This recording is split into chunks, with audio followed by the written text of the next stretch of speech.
Bienvenido a La Trinchera. Yo soy Cristian Sobrino y hoy nos está acompañando en este episodio el licenciado, politólogo, comentarista radial, buen conocedor de los saberes y de los placeres, Iván Rivera.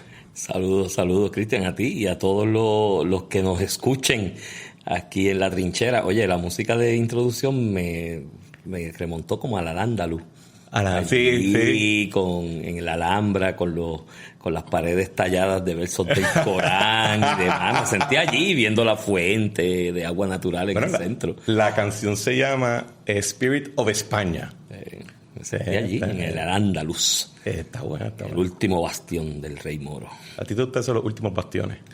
Sí, ¿verdad? Sí, siempre hace referencia a bastiones. Es que son como que épicos, a la vez nostálgicos.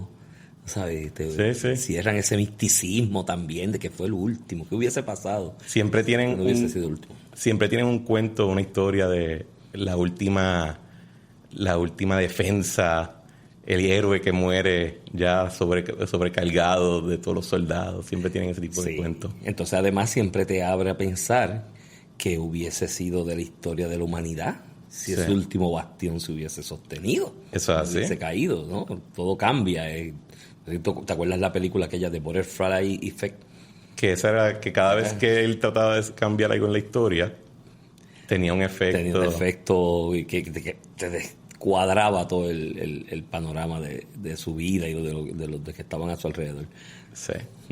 Pues, Iván, gracias por estar aquí. Salud. Salud. Oye, ¿de dónde sacaste tú el roncito este? Este romo es de Haití. No digas el nombre porque no nos están pagando. No, para nada, pero ya lo tendré en consideración. Extraordinariamente bueno. Sí.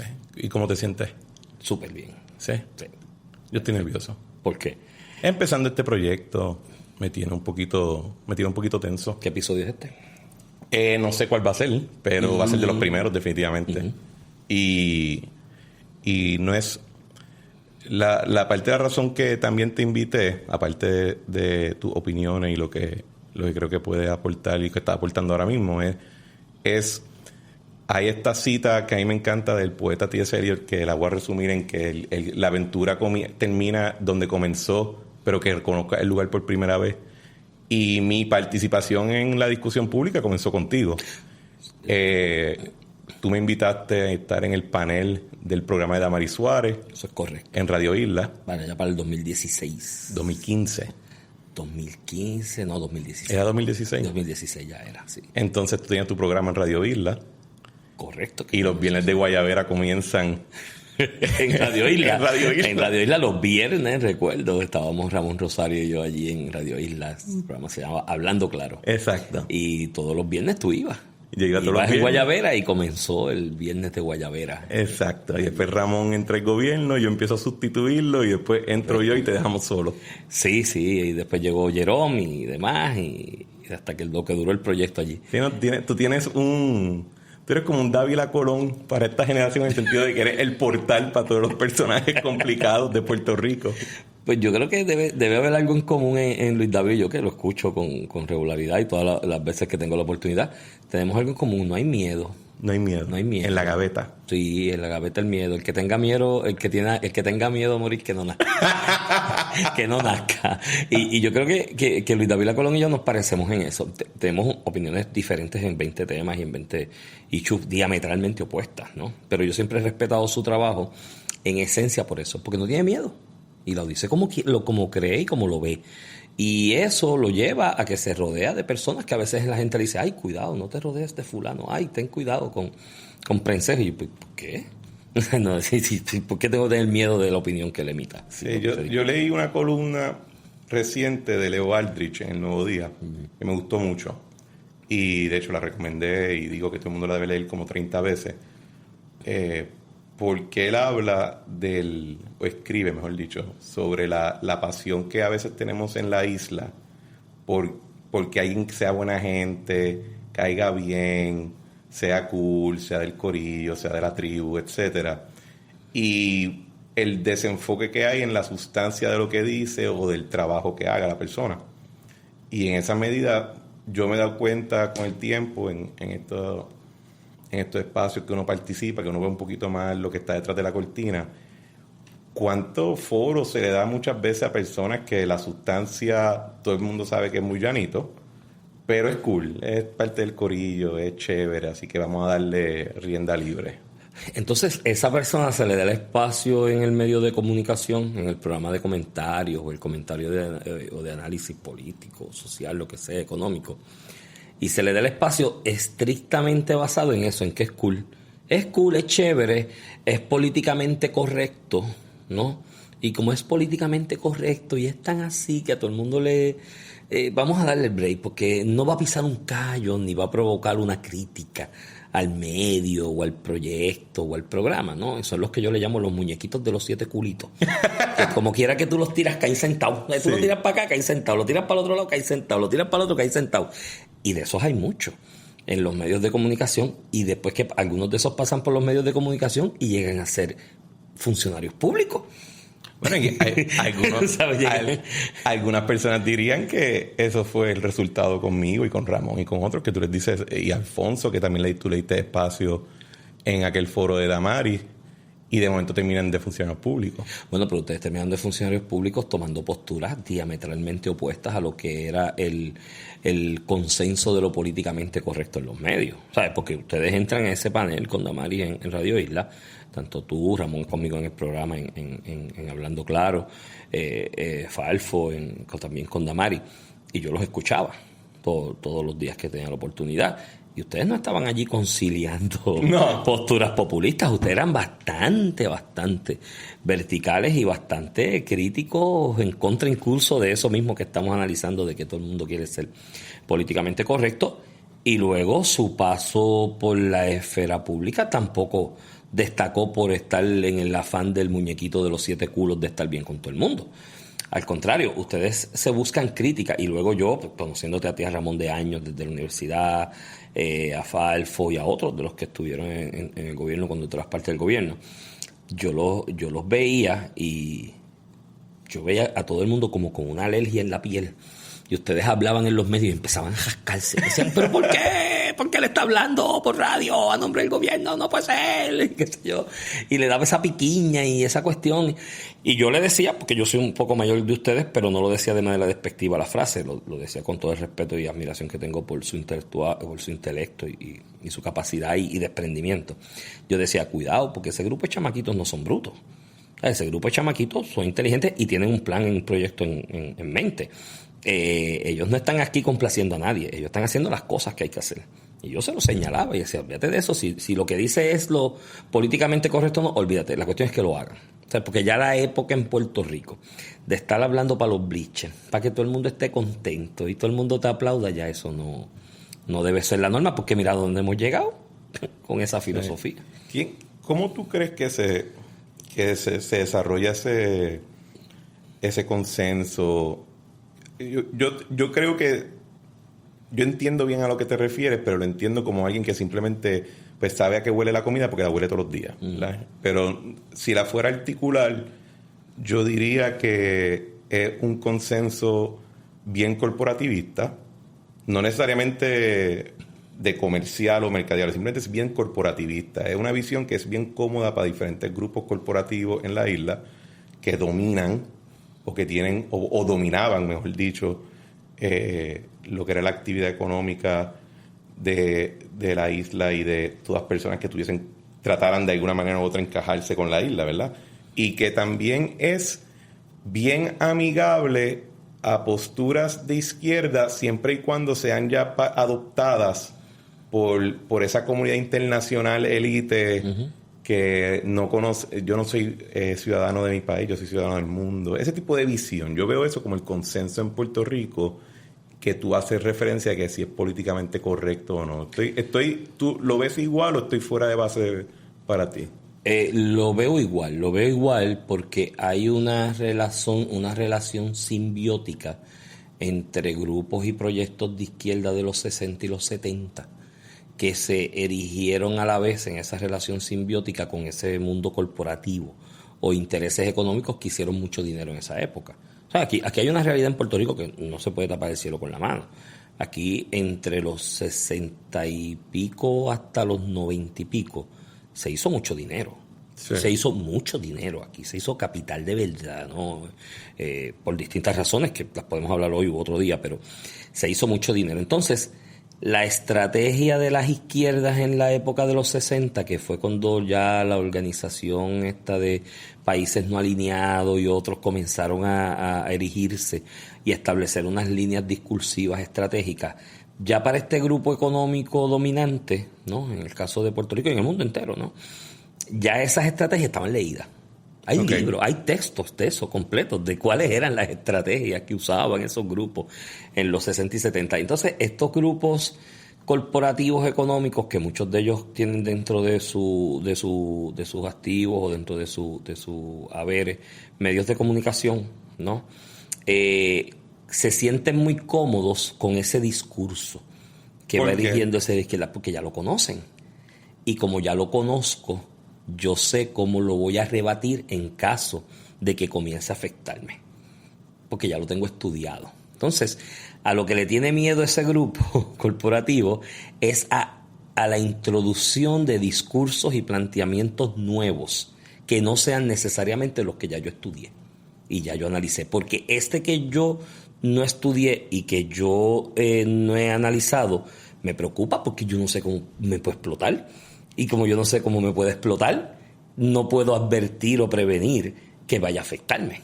Entonces ahí el miedo, creo, del grupo corporativo, ¿no? Del grupo económico. Y cuando yo digo grupo corporativo, me refiero más a la gerencia que a los mismos accionistas. Sí, porque aquí hay un elemento de ausentismo de los dueños a veces de la finca. Cuidado con la mesa para que no se escuche. En el caso de Puerto Rico específicamente, más aún. Porque aquí, desde que se aprobó la ley de telecomunicaciones, el acta de telecomunicaciones del 96, que permitió... Que es un resultado de la reforma de telecomunicaciones a nivel federal. A nivel federal. Sí. Cuando se aprueba la reforma de telecomunicaciones a nivel federal, muchos de los medios locales automáticamente pasaron a empresas corporativas, a grandes conglomerados corporativos internacionales. Y no entrar a mencionarlos aquí, ¿no? Porque no es esa mi función, pero no, porque yo quiero que me den replay después. Exacto, y que te den replay, y que necesiten, y que el proyecto sea también mencionado por ellos. Pero aquí, aprobándose esa reforma de telecomunicaciones, muchos de los medios aquí comenzaron a pasar a ser parte de grandes conglomerados en Estados Unidos, que a la larga, en el caso de Estados Unidos, con raras excepciones, la inmensa mayoría de los medios de comunicación estaban bajo la sombrilla de 4 grandes corporaciones, ¿no? Hay 2 de enseres electrodomésticos de estas que hicieron muchos chavos en los 60 y los 70, que vendían neveras y estufas y esas cosas, que hoy día son dueños de un montón de canales de televisión, de emisoras de radio y de otros medios a través de todo Estados Unidos, incluyendo Puerto Rico, ¿no? Entonces, ahí tú diste en el clavo, no es los accionistas. El accionista está allá y recibe unos informes, unos reportes cada cierto tiempo. Era la gerencia del medio acá. Porque aunque el medio pasaba a ser parte de este gran conglomerado después del 96 y con esta realidad que acabamos de describir, los gerenciales eran los mismos. Tú te ibas allá a los canales, te ibas a las emisoras de radio y son los mismos. O eran los mismos hasta hace poco. Lo que pasa es que como vienen operando desde los 60 o 70, en esta coyuntura que estamos hablando del 2021 le ha llegado el tiempo de retirarse a muchos de ellos. Entonces, si tú vas por ahí, están retirados. Ya no están. Hay unas nuevas gerencias erigiéndose. Pero el nuevo que viene, el nivel corporativo ya fuera de Puerto Rico, a nivel de Estados Unidos o de donde sea que esté, le dice, ok, tú eres el nuevo, pero quédate de la mano de que se está retirando por lo menos 2 o 3 años. Para que él te explique. Entonces, para hacer la transición o la sucesión. Exacto. Entonces, ese le explica. ¿Y qué le explica a ese que está desde el 60, el 70 en Puerto Rico? Fulano no y mengano menos. Y aquí es así. Y ten cuidado con sutano. Ten cuidado con la gente. Ese tipo es bien controversial. Sí. ¿Sabes? No te dejes mucho ahí porque es muy controversial y te puede traer problemas. Pero nunca nadie pregunta ¿y cuál es el problema? ¿Sabes? Y ahora tú tienes un programa también junto a Ramón Rosario en Noti1 630 que se llama Palo Limpio. Tú lo habías comenzado con Joey Acosta. Sí, y es interesante porque el proyecto con Joey Sánchez Acosta iba a comenzar en Radio Isla. O sea, esto iba a comenzar en Radio Isla para la misma época esta. ya yo estaba ayudando o participando del panel de Damaris Suárez en las tardes en Radio Isla. Joe y yo nos habíamos reunido con la gerencia de esa emisora. Habíamos acordado para comenzar con ellos, pero ellos se tardaron demasiado quizás en montar el proyecto y hacer el espacio y la fórmula económica y demás.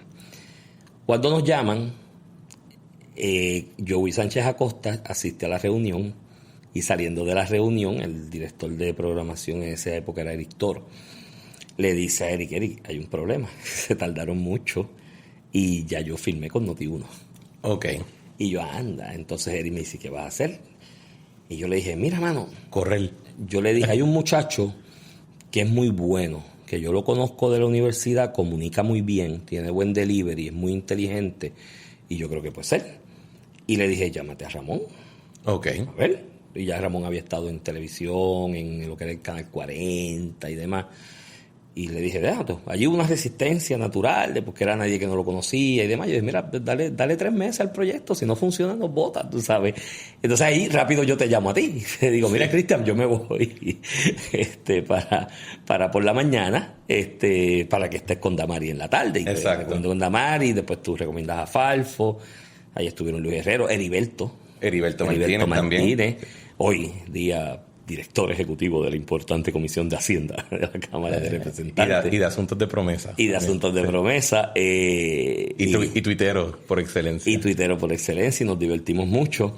Y ahí comenzó el proyecto. Entonces, pasa el tiempo, yo salgo de Radio Isla, Joey seguía su proyecto en Noti1, y en la salida de José Báez, que era la última persona que había estado con Joey en este programa que se llama así mismo, A Palo Limpio, en prime time, 8 de la mañana, 9 de la mañana, que es la hora de tráfico, pues José Báez decide que va a dejarlo. Dijo, mira, ya yo no me siento motivado, no quiero estar madrugando, de verdad es un sacrificio hacer un programa a las 8 de la mañana. Debe estar levantado a las 5 de la mañana más o menos. Yo sé que cuando yo soy invitado de ustedes, que tengo que estar en la estación, el día... Yo soy medio mañanero por naturaleza, pero comienza tempranito el tapón. Sí, el tapón, entonces ya a 5:30 tienes que levantarte, prepararte y demás. Y le digo que sí a Joey, nos reunimos hasta diciembre 31 del año pasado, o principios de enero. Básicamente que el amigo Joey Sánchez Acosta decide entrar al funcionariado público. Pero ya tú estabas en Noti1 para entonces. Sí, yo comencé con Joey que hablamos de... Ahorita dijiste Radio Isla. No, ya es Noti1. Ya es Noti1. Ya okay. Es Noti1 cuando José Báez se va de Noti1 con el programa de A Palo Limpio, pues entonces Joey me llaman, yo me entrevisto con Alex, que es el director de programación y demás. Alex Delgado. Y le dijimos, pues vamos a darle 2 semanas de prueba.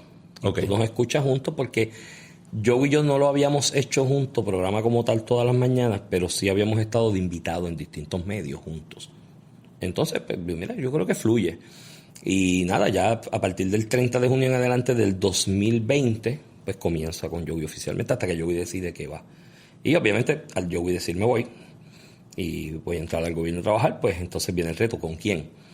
Y yo pues me tomé el atrevimiento de decirle a Alex, mira, yo no sé qué es lo que quiere hacer Ramón en esta etapa de su vida y demás, y que está analizando, pero toca base con él.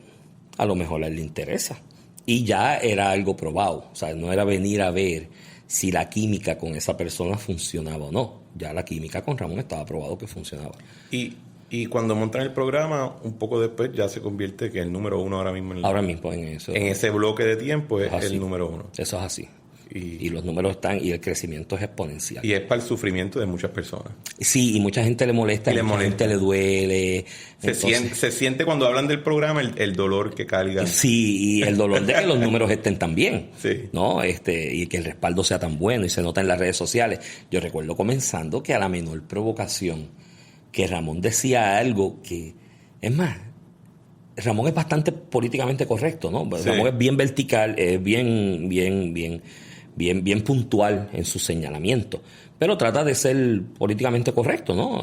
Aunque a veces desafe, pero cuando decía algo que podía ser o aparentaba no ser políticamente correcto, rápido salía un titular de prensa. Reconocido miembro del chat dijo Noti1 630 tal cosa, y era una cita y era una noticia, y decía, pero ¿qué pasó aquí? De hecho, una ocasión citaron una que era una frase que no fue de él, que fue mía.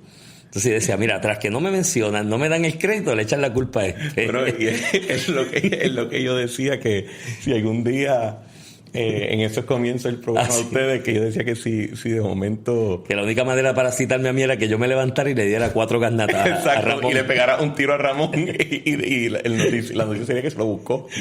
Sí, reconocido miembro del chat se busca, Ramón Rosario se busca 4 galletas y un tiro de reconocido abogado o de abogado que compartía con él un pan. Correcto.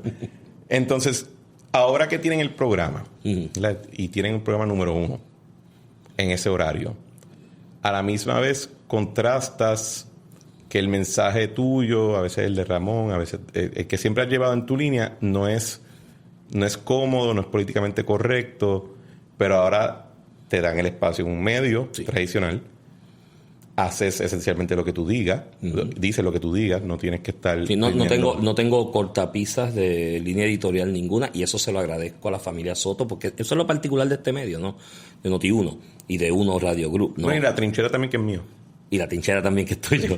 Pero en el caso de Uno Radio Group, que es un medio tradicional de años, lleva una tradición en Puerto Rico de décadas, ¿no? Y de Noti1 específicamente, y la compañía o el conglomerado de Uno Radio Group tiene una ventaja, y yo lo he señalado al aire allí en el programa, en A Palo Limpio, tiene una ventaja. Esto es una empresa familiar, ¿no? La familia Soto, que no está amarrada a las cortapisas que te puede poner o te pueden poner en los conglomerados estos multinacionales, que muchas veces tú ni sabes qué corporación es parte de ese conglomerado, y dices algo que va en contra del interés de unas corporaciones y viene un memorando y te dice, mira, aquí no voy a hablar de esto porque... Sí. O fulano ofendió a Mengano, que es que compra los anuncios. Exacto, y no, en este medio, y te lo digo sinceramente, yo llevo ahí 1 año y pico, para 2 ya, y a mí nunca de nadie de Noti1 me ha señalado a mí, no puedes decir esto o esto otro. Al contrario, siempre me han dado rienda suelta. ¿Pero tú crees que ese tipo de libertad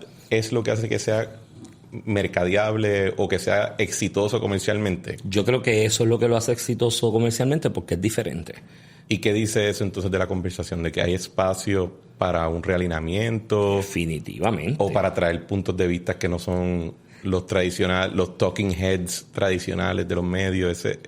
Está el espacio, demuestra el ejercicio que estamos haciendo Ramón y yo, que es mercadeable, que puede ser exitoso y que la gente lo apoya por ser diferente.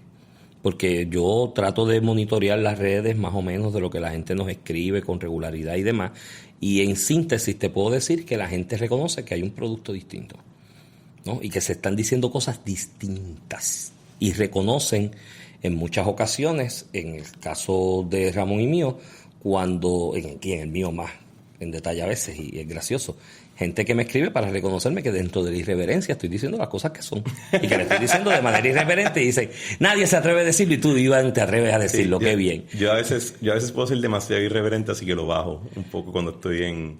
No, pues te motivo a que lo mantengas en él. Sí, porque es lo distinto, y pues, mano, la reverencia o tratar de limitar lo irreverente que uno puede ser, lo lleva a caer en el molde de los muñequitos de los 7 culos, ¿me entiendes? Exacto, y no estamos para eso. Yo creo que aquí la gente necesita que le den el jamaquión.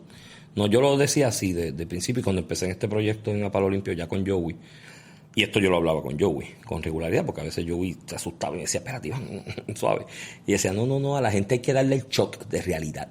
Porque aquí hay una realidad en los medios también, y más no tanto en los medios estos o no tanto en los programas de análisis político y demás, lo que hacemos nosotros de comentario político. El resto de los medios, de la programación que tú te buscas en los medios de comunicación en Puerto Rico de otros, aquí como un país color de rosa, ¿no? Y vienen las frases esas como, los buenos somos más. Yo no me quito. La generación del yo no me dejo. Esto ya es una cosa así. Tú dices, ay, Dios mío. Y yo escucho así como arpa, brin, brin.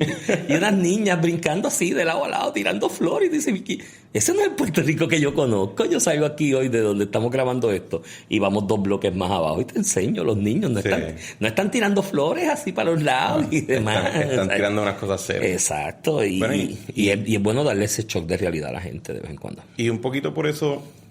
Y lo comentábamos fuera de la grabación, a veces yo hablando contigo, y creo que lo compartíamos desde que estábamos al mismo tiempo en la Escuela de Derecho, me siento como si somos 2 dinosaurios hablando del meteorito, mientras que el resto de los dinosaurios están quejándose de que, ay, que mucha luz, Ay, hace calor. Ay, oye, pero ¿y esta bruma? ¿De dónde vino? Y estamos nosotros gritando, se va a acabar el universo, ustedes no ven el meteorito. Y hay una complacencia de hablar de esos efectos de que el meteorito viene a toda velocidad para explotar en canto al universo y no ir a la raíz o a los primeros fundamentos o principios detrás de un evento, detrás de un fenómeno, de una idea, lo que sea. Y lo uno a eso a lo que dijiste sobre el yo no me quito y en la generación del qué, ¿cómo es que se dice? La generación del yo no me dejo. Yo no me dejo. Es la generación del verano del 19. Sí, todas esas cuestiones. Yo, antes de estar en radio y en la política, más o menos quizás al mismo tiempo, yo era parte de un grupo que lo había formado el Foro Económico Mundial, que era dirigido para los millennials. Yo siendo ya yo soy de la cepa viejita de los millennials. Y tú eres de los primeros millennials. Ajá, de los que empezaron con la Commodore y acabaron con el iPhone, ¿verdad? Y entonces, en ese grupo lo organiza el WEF, el Foro Económico Mundial, porque ven lo que ocurre en la primavera árabe y dicen, espera, esta generación con el celular ese van a cambiar el mundo y tienen todas estas visiones de reforma y son nativos digitales y todos estos talking points, ¿verdad? El resultado de la primavera árabe fue que la hermandad musulmán implantó dictadura islamista en medio mundo, se desestabilizó el área, hay guerra, muerte, hambre, destrucción. Y hay un elemento de que mi generación, de la misma manera que puede solucionar muchos problemas, tiene una comodidad increíble con destruir todo lo que está justo al frente. Y eso me recuerda a una cita tuya que a mí me llamó la atención en el programa, el cual escucho, que era sobre esta generación, refiriéndose no solamente a la mía, sino más joven, es la misma generación de los maleantes de sidra, que recientemente salió en uno, puedes dar quizás mayor detalle, pero me gustaría que desempaques un poco ese concepto de esta generación de los slogans, etcétera. Sí, mira, yo me refería a esa frase porque después del concierto de Bad Bunny, ¿no? Que en esencia la inmensa mayoría de los que auspicia su música y la sigue es como una religión, es una cuestión medio rara, ¿no? Hay algo como cuasi religioso en esto, un fanatismo un poco, pues son como una referencia a un ícono, ¿no? Como lo sería en este caso, ellos reputan a Bad Bunny. Y esa generación, hay gente que la ha llamado la generación del yo no me quito. O yo no me dejo. O yo no me dejo, porque, qué sé yo, que se hicieron una protesta, que marcharon en aquel verano, el 19, que pues, otro día podemos hacer un episodio de este yo de este proyecto. Lo estoy tratando de evitar. Sí, pero para el futuro. En muchas entrevistas que he hecho en podcast y eso, me traen el tema. Y yo como sí, porque ya tú pasaste la página de eso. Pero hay gente que no la ha pasado. De hecho, yo creo que el país entero debería pasarla ya. Y a eso es que me voy a referir. Empezó la gente a ver los nenes estos que estaban viendo a Bad Bunny, especialmente en el primer día del concierto ese que tuvo no hace tanto, que fue un verdadero desastre organizativo, ¿no? Porque no podían ni entrar y estuvieron el primer día, qué sé yo, cuántas horas esperando para entrar. Entonces la gente empezó, pero fíjate, a pesar de que tuvieron como 8 horas, 7 horas esperando para entrar, estuvieron allí ordenados y tranquilos, y no formaron un revolú y rompieron las mesas y qué sé yo. Sí. Y esos son tan admirables, esa es la generación del yo no me dejo, qué esperanza tengo en ello. Y yo, espérate.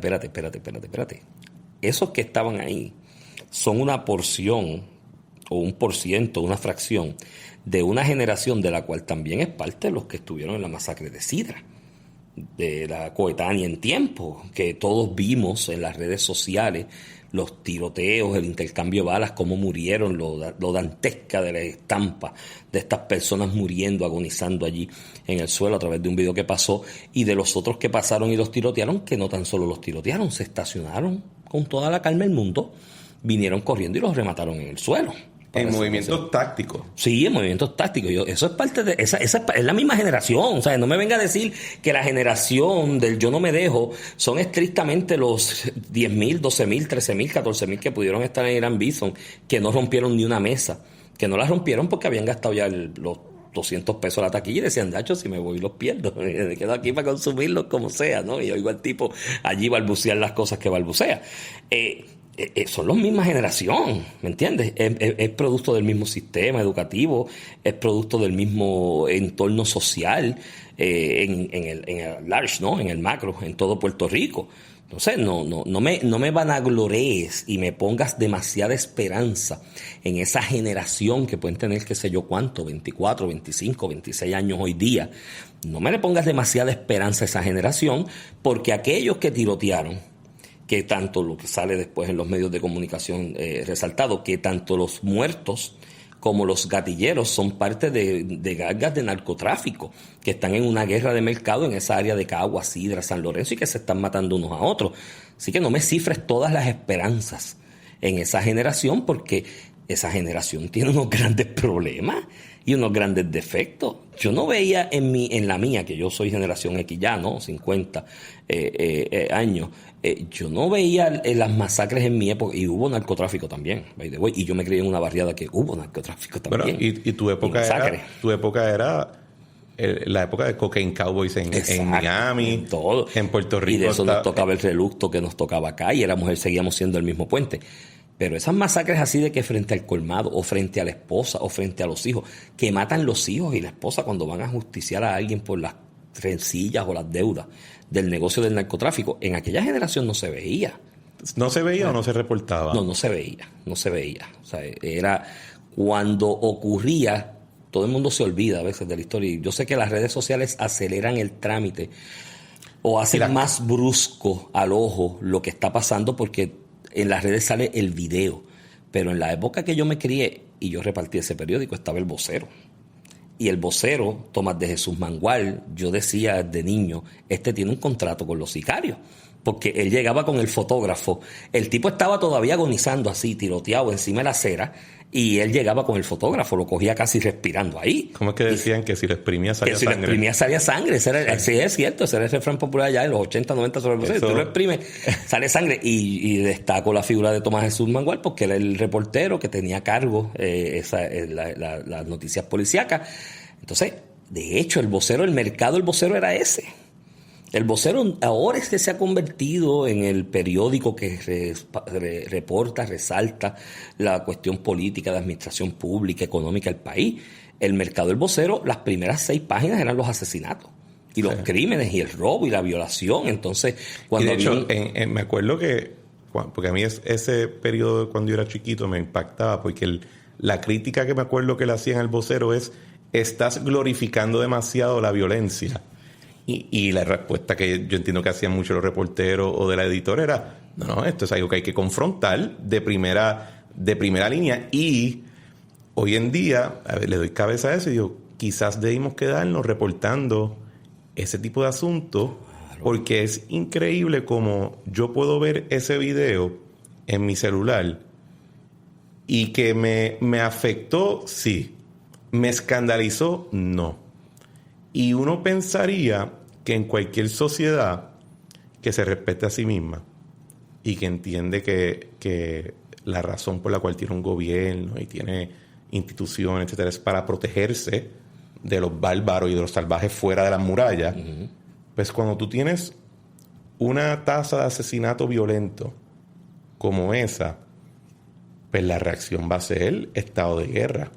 Porque tienes personas rondando con metralleta abierta, cayendo a tiro. Oye, con cierta buena puntería, desafortunadamente, pero afortunadamente, pero sigue siendo ataques con armas automáticas militar a vivo y a todo color. Y aquí es como que pues página 17 y quizás los cogemos, quizás no, y entonces la ciudadanía lo comparte en privado. En privado, en sus redes. Sin respuesta significativa de parte de su organismo. Y sin análisis sobre qué representa ese tiroteo para lo que es el Estado y lo que es la sociedad.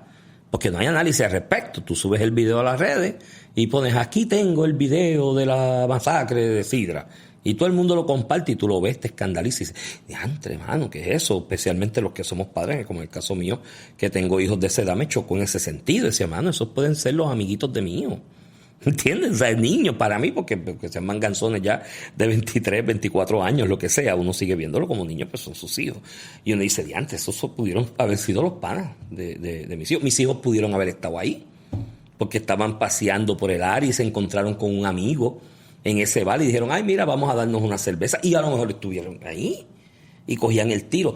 Nada de eso se analiza, todo el mundo lo ve, y ahora cuando se reportaba, como lo reportaba el vocero, la gente lo leía. Se paraba debajo del palo de mango en el campo, en la ruralía, se paraba en la cafetería, en el cafetín, en la zona urbana, cogían el periódico y mira esto. Y lo comentaban, y yo recuerdo de niño que uno escuchaba a las personas mayores que uno comentando esa noticia que salió en la primera plana del vocero, con el tipo así todo tirado encima de la acera, tiroteado, y era una indignación de la gente, y hasta dónde vamos a llegar, y cómo es posible. Y el resultado en parte fue, oye, y no estoy diciendo que fue correcto o incorrecto, pero el resultado de esa indignación es que en los 90 se impone una política pública que es mano dura. ¿Verdad? La gente se olvida que había otro proyectito que se llamaba Mano Amiga, que era la de intervención social, etcétera, pero a todos se nos quedó en la cabeza mano dura, los videos de la ocupación de los residenciales, el cerrar acceso, los helicópteros. A mí todavía me acuerdo de esa noticia, ese video de el muchacho en un rifle automático, pero de tanque, en el techo de una de las torres de un residencial, y el helicóptero dándole vuelta disparando para atrás. En Colombia, allí casi se vivió una guerra civil como reacción a eso. Y entonces, en Estados Unidos el crimen empieza a bajar, se acaban las guerras de las guerrillas en Colombia y de los narcos. En México todavía la cosa está más calladita, ¿verdad? Sí, pero sigue. Ellos allá están calladitos. Sí. Años después que ocurre que se sublevan esencialmente y toman posesión política y militar de áreas enteras de esa nación. Y nosotros nos hemos quedado como que todavía con el default al principio del 2000 de que, pues ya se acabó la pelea. Sí. Digo, ahí aportó mucho un sector del país que siempre mira todo con el prisma político.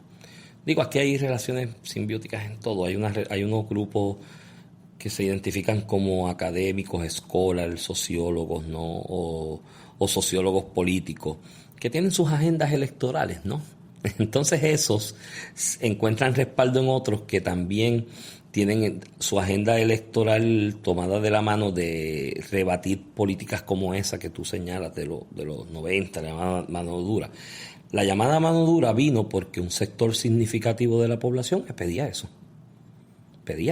Y en aquella ocasión el gobernador de entonces, Pedro Rosselló, dijo, pues si un sector de la población lo pide, me lo respaldan políticamente, yo lo implemento. Y lo implementó. E inicios de la implementación del mismo, la gente que lo apoyaba inicialmente se manifestaba y lucía con respaldo el proyecto. Pero poco a poco, dice que desde la academia esencialmente se comenzó a desmontar el proyecto y el apoyo. Se desmontó el argumento. Empezaron a desmontarlo, y si tú te buscas allí en la Biblioteca Lázaro en la Universidad de Puerto Rico, en el recinto de Río Piedra, artículos de la época de sociólogos políticos, sociólogos, psicólogos y todo, muchos de ellos que giraban alrededor de grupos de pensamiento que se denominaban de izquierda, o se denominan de izquierda en Puerto Rico. Todos tienen un articulito, todos tienen un ensayito en el journal diciendo lo malo que era eso. Y lo negativo que era. Y cómo eso traumatizó. Ese era el argumento, ¿verdad? Sí, que eso traumatizaba a los niños, sí. Y que demás, que entonces los de la Guardia Nacional que iban ahí, lo que iban era preñar las nenas. ¿Decían eso? Sí, no lo decían en estas palabras, yo lo estoy traduciendo para hacerlo más digerible, pero. Okay. Wow.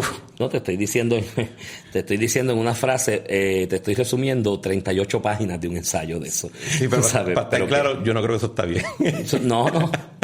Pero empezaron con ese tipo de planteamiento, empezaron a tratar de atacar el argumento, y llegó un momento, sí, porque ese ron es para gastarlo. Eso no es claro, empezaron a desmontar el argumento, y de momento hay gente todavía que te dice, no, digo, ya no pueden seguir diciéndolo, porque eso fue 90, al 90 y pico. Bueno, sí, te lo dicen, te sacan cuenta y te dicen, esos criminales de ahora es la generación de aquella intervención que hubo. Si aquella intervención no se hubiese dado, no estuviesen los criminales ahora. Bueno, la razón que lo digo, lo pongo como ejemplo es porque no necesariamente, no he estudiado los particulares suficientes para decir definitivamente fue la medida correcta o incorrecta. No, es el argumento de cómo se atacó el argumento. No, y fue una reacción. Fue una reacción a algo que estaba pidiendo la ciudad. Y algo que estaba ocurriendo. La gente veía el crimen, veía el evento y miraba para arriba a sus líderes, a sus instituciones y decía, vamos a hacer algo. Exacto. Y la reacción fue, sí. Y esto es lo que se va a hacer. Y entonces uno puede argumentar sobre eso. Versus ahora, que hay muchas veces que de nuevo, el video de Sidra, que fue el que a mí me impactó, uno ve a 4 ciudadanos que supone que ser co-ciudadano de uno significa algo, que los balean así. Y fue como una canción más en ese día, o un segmento más y coquí. Entonces, quizás es porque son entre personas que claramente están en el mismo trasiego de droga, porque no fue el mismo escándalo. Creo que hubo más escandalización con lo que pasó con el joven en el hipopótamo. Porque todo el mundo estaba claro que ese joven que fue raptado y después asesinado era una persona plenamente inocente. Pero de la misma manera no creo que yo vi la reacción de parte de las personas que se ponen que indican que su rol es atender ese tipo de problemas. Y la gente pierde de perspectiva que ese incidente es un signo de un mal más grande, de un problema social más grande. ¿Cuál tú crees que es ese problema? El de la falta de seguridad que hay en Puerto Rico, que es evidente. Entonces, ¿para qué se creó el Estado moderno? ¿Por qué hay gobiernos? ¿Por qué delimitamos un canto de terreno en el mundo, lo bordeamos, le pusimos unas fronteras, unas verjas, unas vallas, unas cosas? Nos quedamos nosotros aquí los que nos entendemos como pares o como iguales en esa sociedad. Le pusimos un nombrecito al Estado, ¿no? En algunos le pusieron Bélgica, en algunos le pusieron España, en algunos le pusieron Alemania, y aquí le pusimos Puerto Rico. Y esa verjita aquí es el mal lo que nos rodea, no había que poner la verjita, por suerte, si no nos robábamos la verja también, qué sé yo, algo pasaba. Pero aquí bordeamos este terreno, le pusimos un nombrecito y aquí estamos nosotros, los que merecemos ser parte de este proyecto, que le llamamos Estado, le llamamos Puerto Rico. ¿Cuál era la razón de hacer eso inicialmente? Y de poner un gobierno y decir, gobierno, yo te voy a ceder parte de mis libertades, ¿no? Parte de mi soberanía. Cuando digo soberanía lo digo desde el punto de vista del individuo, de la libertad, del libre albedrío, por decirlo de alguna manera, ¿no? Que no cree confusiones con conceptos políticos o de derecho. Ese libre albedrío, yo te voy a ceder parte de ese libre albedrío a ti, gobierno. Sí, esa es la teoría de contrato social. Del contrato social, que es la que predomina en Occidente. Y te lo voy a ceder, y te voy a ceder a ti el monopolio del uso legítimo de la fuerza. ¿Lo sabes? Yo te estoy cediendo a ti que tú monopolices el uso de la fuerza mediante las armas para mantener un orden, y dentro de ese orden que vas a mantener, me garantizas mi seguridad para que no venga gente de afuera, cruce la fronterita, cruce el palito que pusimos marcando la frontera y nos caiga a tiro. Y de vez establecimos unas normas de comportamiento entre nosotros, ¿no? Entre ellas el de no matar, el de no robar, que son casi bíblicas, no, son bíblicas, y las vamos a poner como norma entre nosotros, y el que se salga de esa norma, que yo te di, a ti que gobierno que te di el monopolio del uso legítimo de la fuerza, a ese tú arréstalo y mételo preso. Porque si no voy yo. Porque si no voy yo. Porque esa es la parte implícita. Exacto. Yo te lo estoy dejando a ti para que tú vayas, si no voy yo. Y para que no sea una guerra de todos contra todos, yo te lo cedo a ti para que tú, como esta entidad supra nosotros, no por encima de otro, sea el que lo ejerza. El Leviatán se crea para que coja un grupo de personas, le pongan un uniforme, les dé una arma y vayan y atiendan, impongan el orden. No solamente el orden, sino que se comporten según un código de reglas que se aprueban de una manera que está establecida, como que se van a considerar legítimas.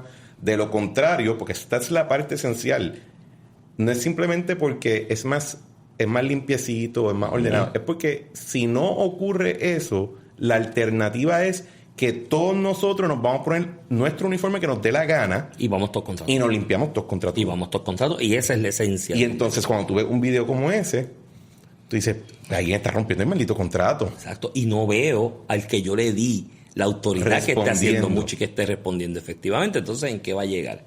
Pues vamos todos contra todos. Y eso es muy peligroso.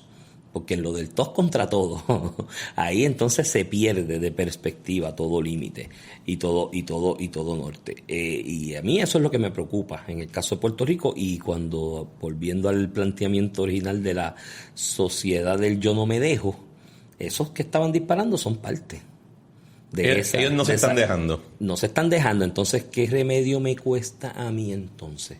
Yo no dejarme tampoco, ¿no? Y ahí vienen los debates que pueden venir y podemos tener ahí te interrumpo, episodios de eso. Te interrumpo porque yo traigo otra línea tuya que a mí siempre me llama mucho la atención cuando tú la traes en el programa, que es que tú hablas de el fracaso de un sistema educativo que no humaniza al individuo. Y yo he tenido recientemente, me pongo a pensar y considero que hay un cambio en cómo se administra tanto en el sector privado como gubernamental, como sin fines de lucro o beneficios sociales, que hasta bien reciente todas las generaciones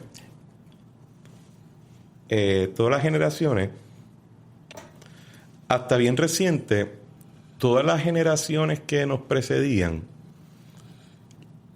la mayoría de sus actores, o gran parte de sus actores, eran personas que uno podía considerar letal. Piénsalo de esta manera. La generación que en Estados Unidos dicen el Greatest Generation, la generación más grande, es una generación compuesta en su gran mayoría o en su gran parte por soldados. Personas que en sus años más jóvenes fueron enviados a Europa, Japón, etcétera, a limpiarse a media humanidad porque estaba en una guerra mundial.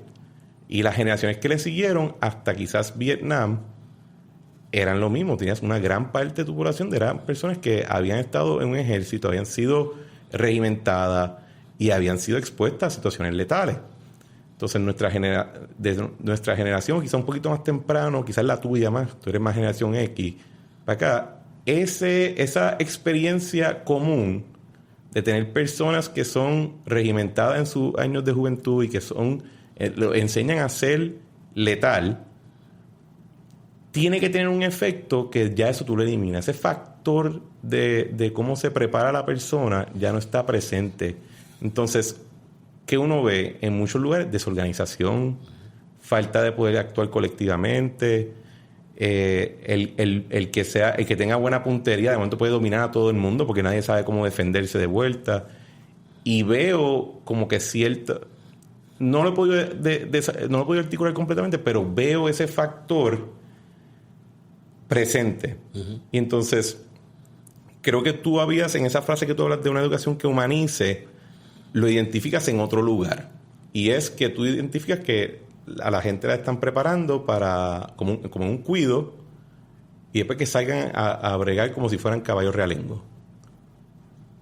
Sí, por ahí va. Es como en esencia un cuido que en primer lugar tiene una exposición al resto de la sociedad que creo que encaja, la explicación que tú acabas de dar me abre una ventana, ¿no? En ese análisis. Está expuesto a un entorno social que ha sido erigido por esas sociedades o por esas generaciones que tú describes, que fueron regimentadas, ¿no? Que vienen de una guerra, que vienen de esa experiencia de sobrevivir a fuerza del gatillo, ¿no? Eso se exteriorizó desde películas, videos de música que lo utilizan también como elemento, videojuegos, por ponerte de todo el tiempo.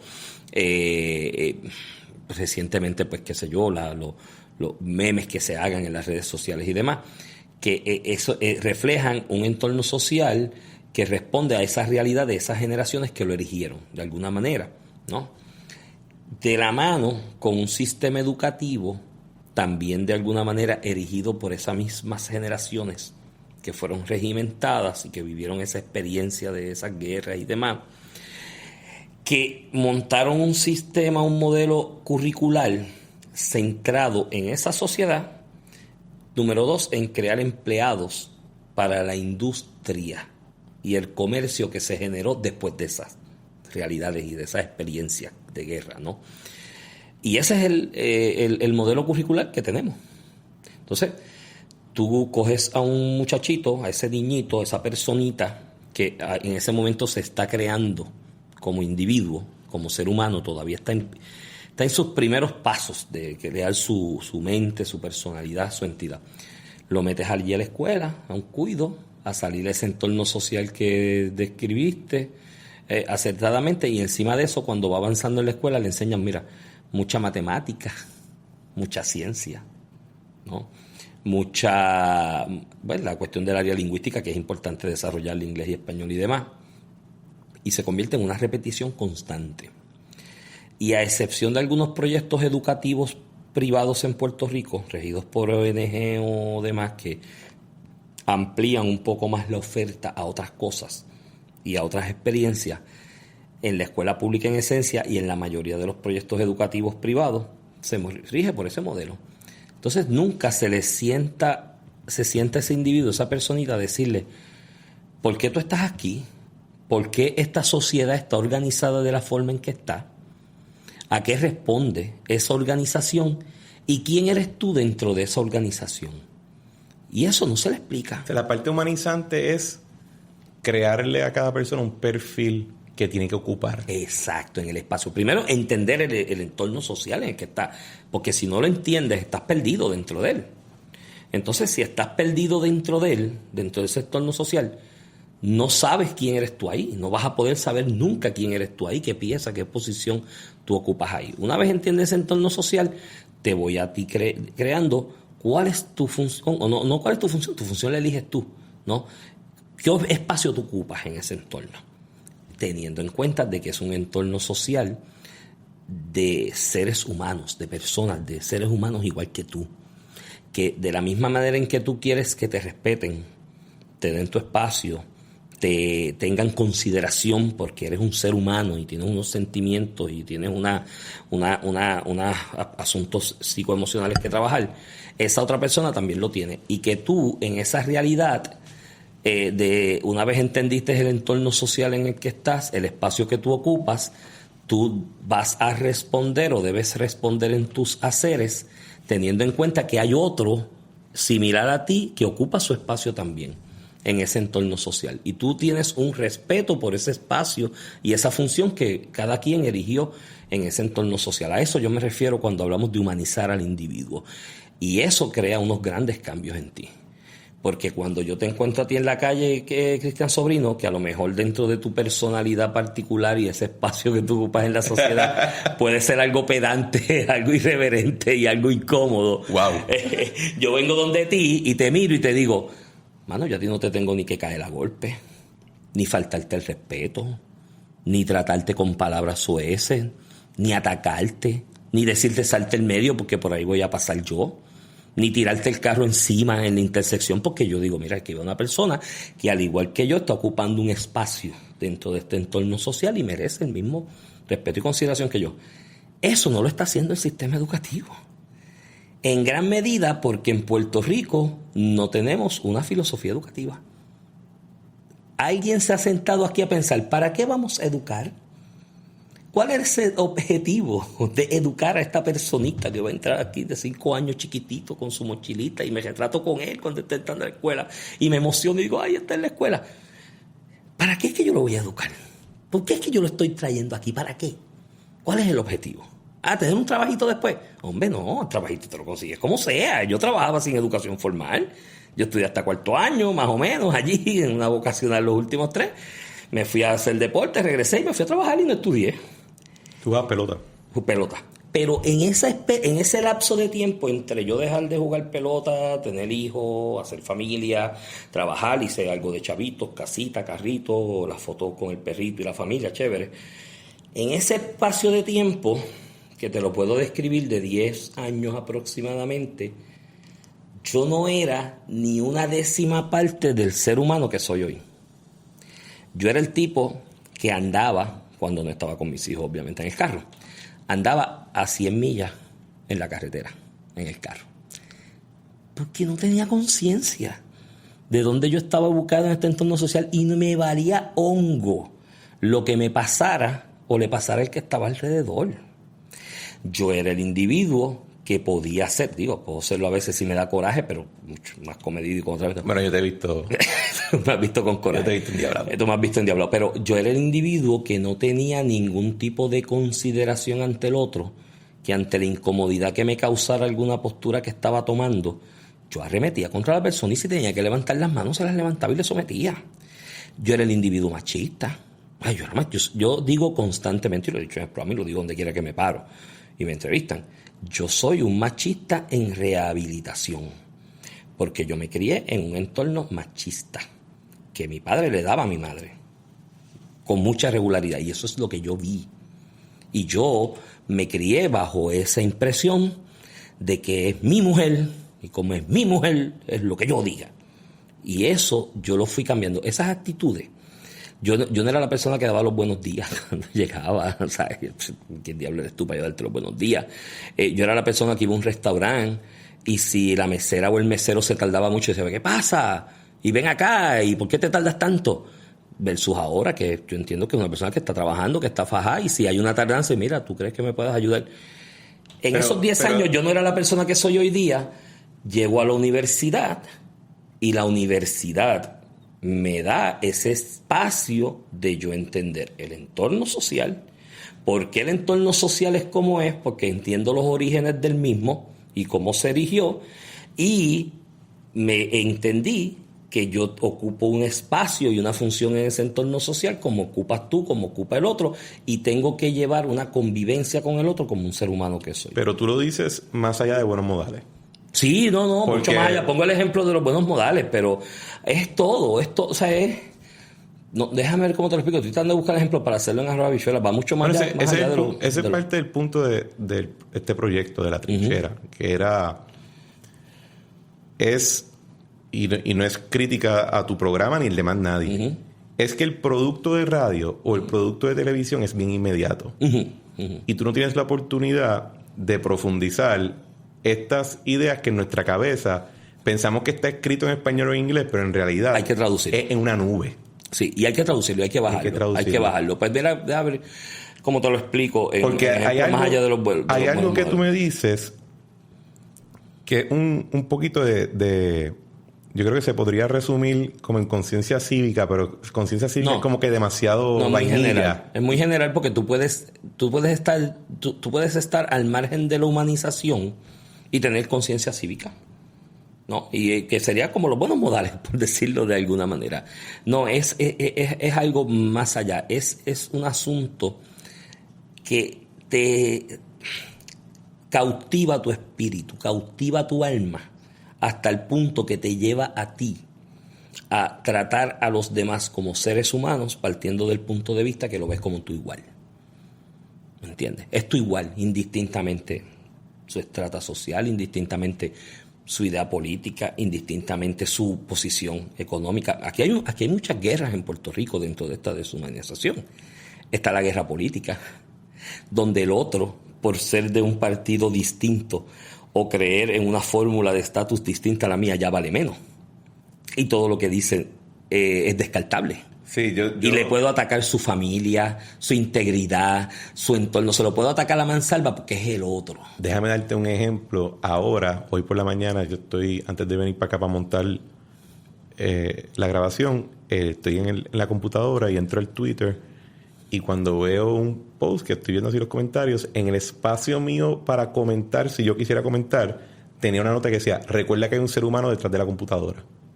O sea, ya Twitter está poniendo un mensaje de conciencia en su propia plataforma, que hace un llamado a humanizar, a considerar que el otro es persona y no es que simplemente un canto de carne que anda por ahí. O unas letras o un carácter que ponen o lo que sea, ¿no? Es eso, es algo que está intrínseco en ti, que es un ser humano, y ya por eso... Entonces, cuando yo hablo de humanizar, que lo he usado mucho en el programa en el contexto de la pelea esta de la ideología de género versus la lucha contra el machismo o contra la violencia de género, ¿no? Yo lo digo de ese punto de vista. Tú no tienes...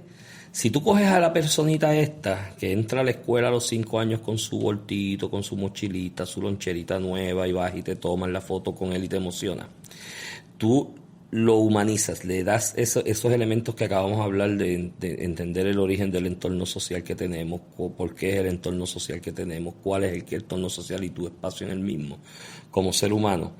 Tú no tienes que estarle diciéndole a la gente, es que las nenas y los nenes son iguales y tienen todos los derechos. Y no tienes que decirle, es que hay nenes que tienen vulva y hay nenas que tienen pene. Tú no tienes que decirle eso. Tú tienes que enseñarle el entorno social, estos elementos que te acabo de decir.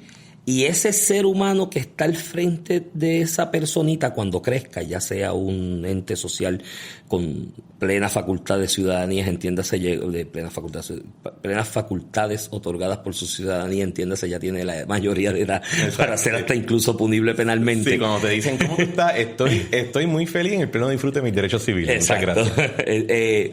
Cuando tú llegas a ser esa persona, a ti nadie te tiene que decir que si es una nena con pene, un nene con vulva o lo que sea, no.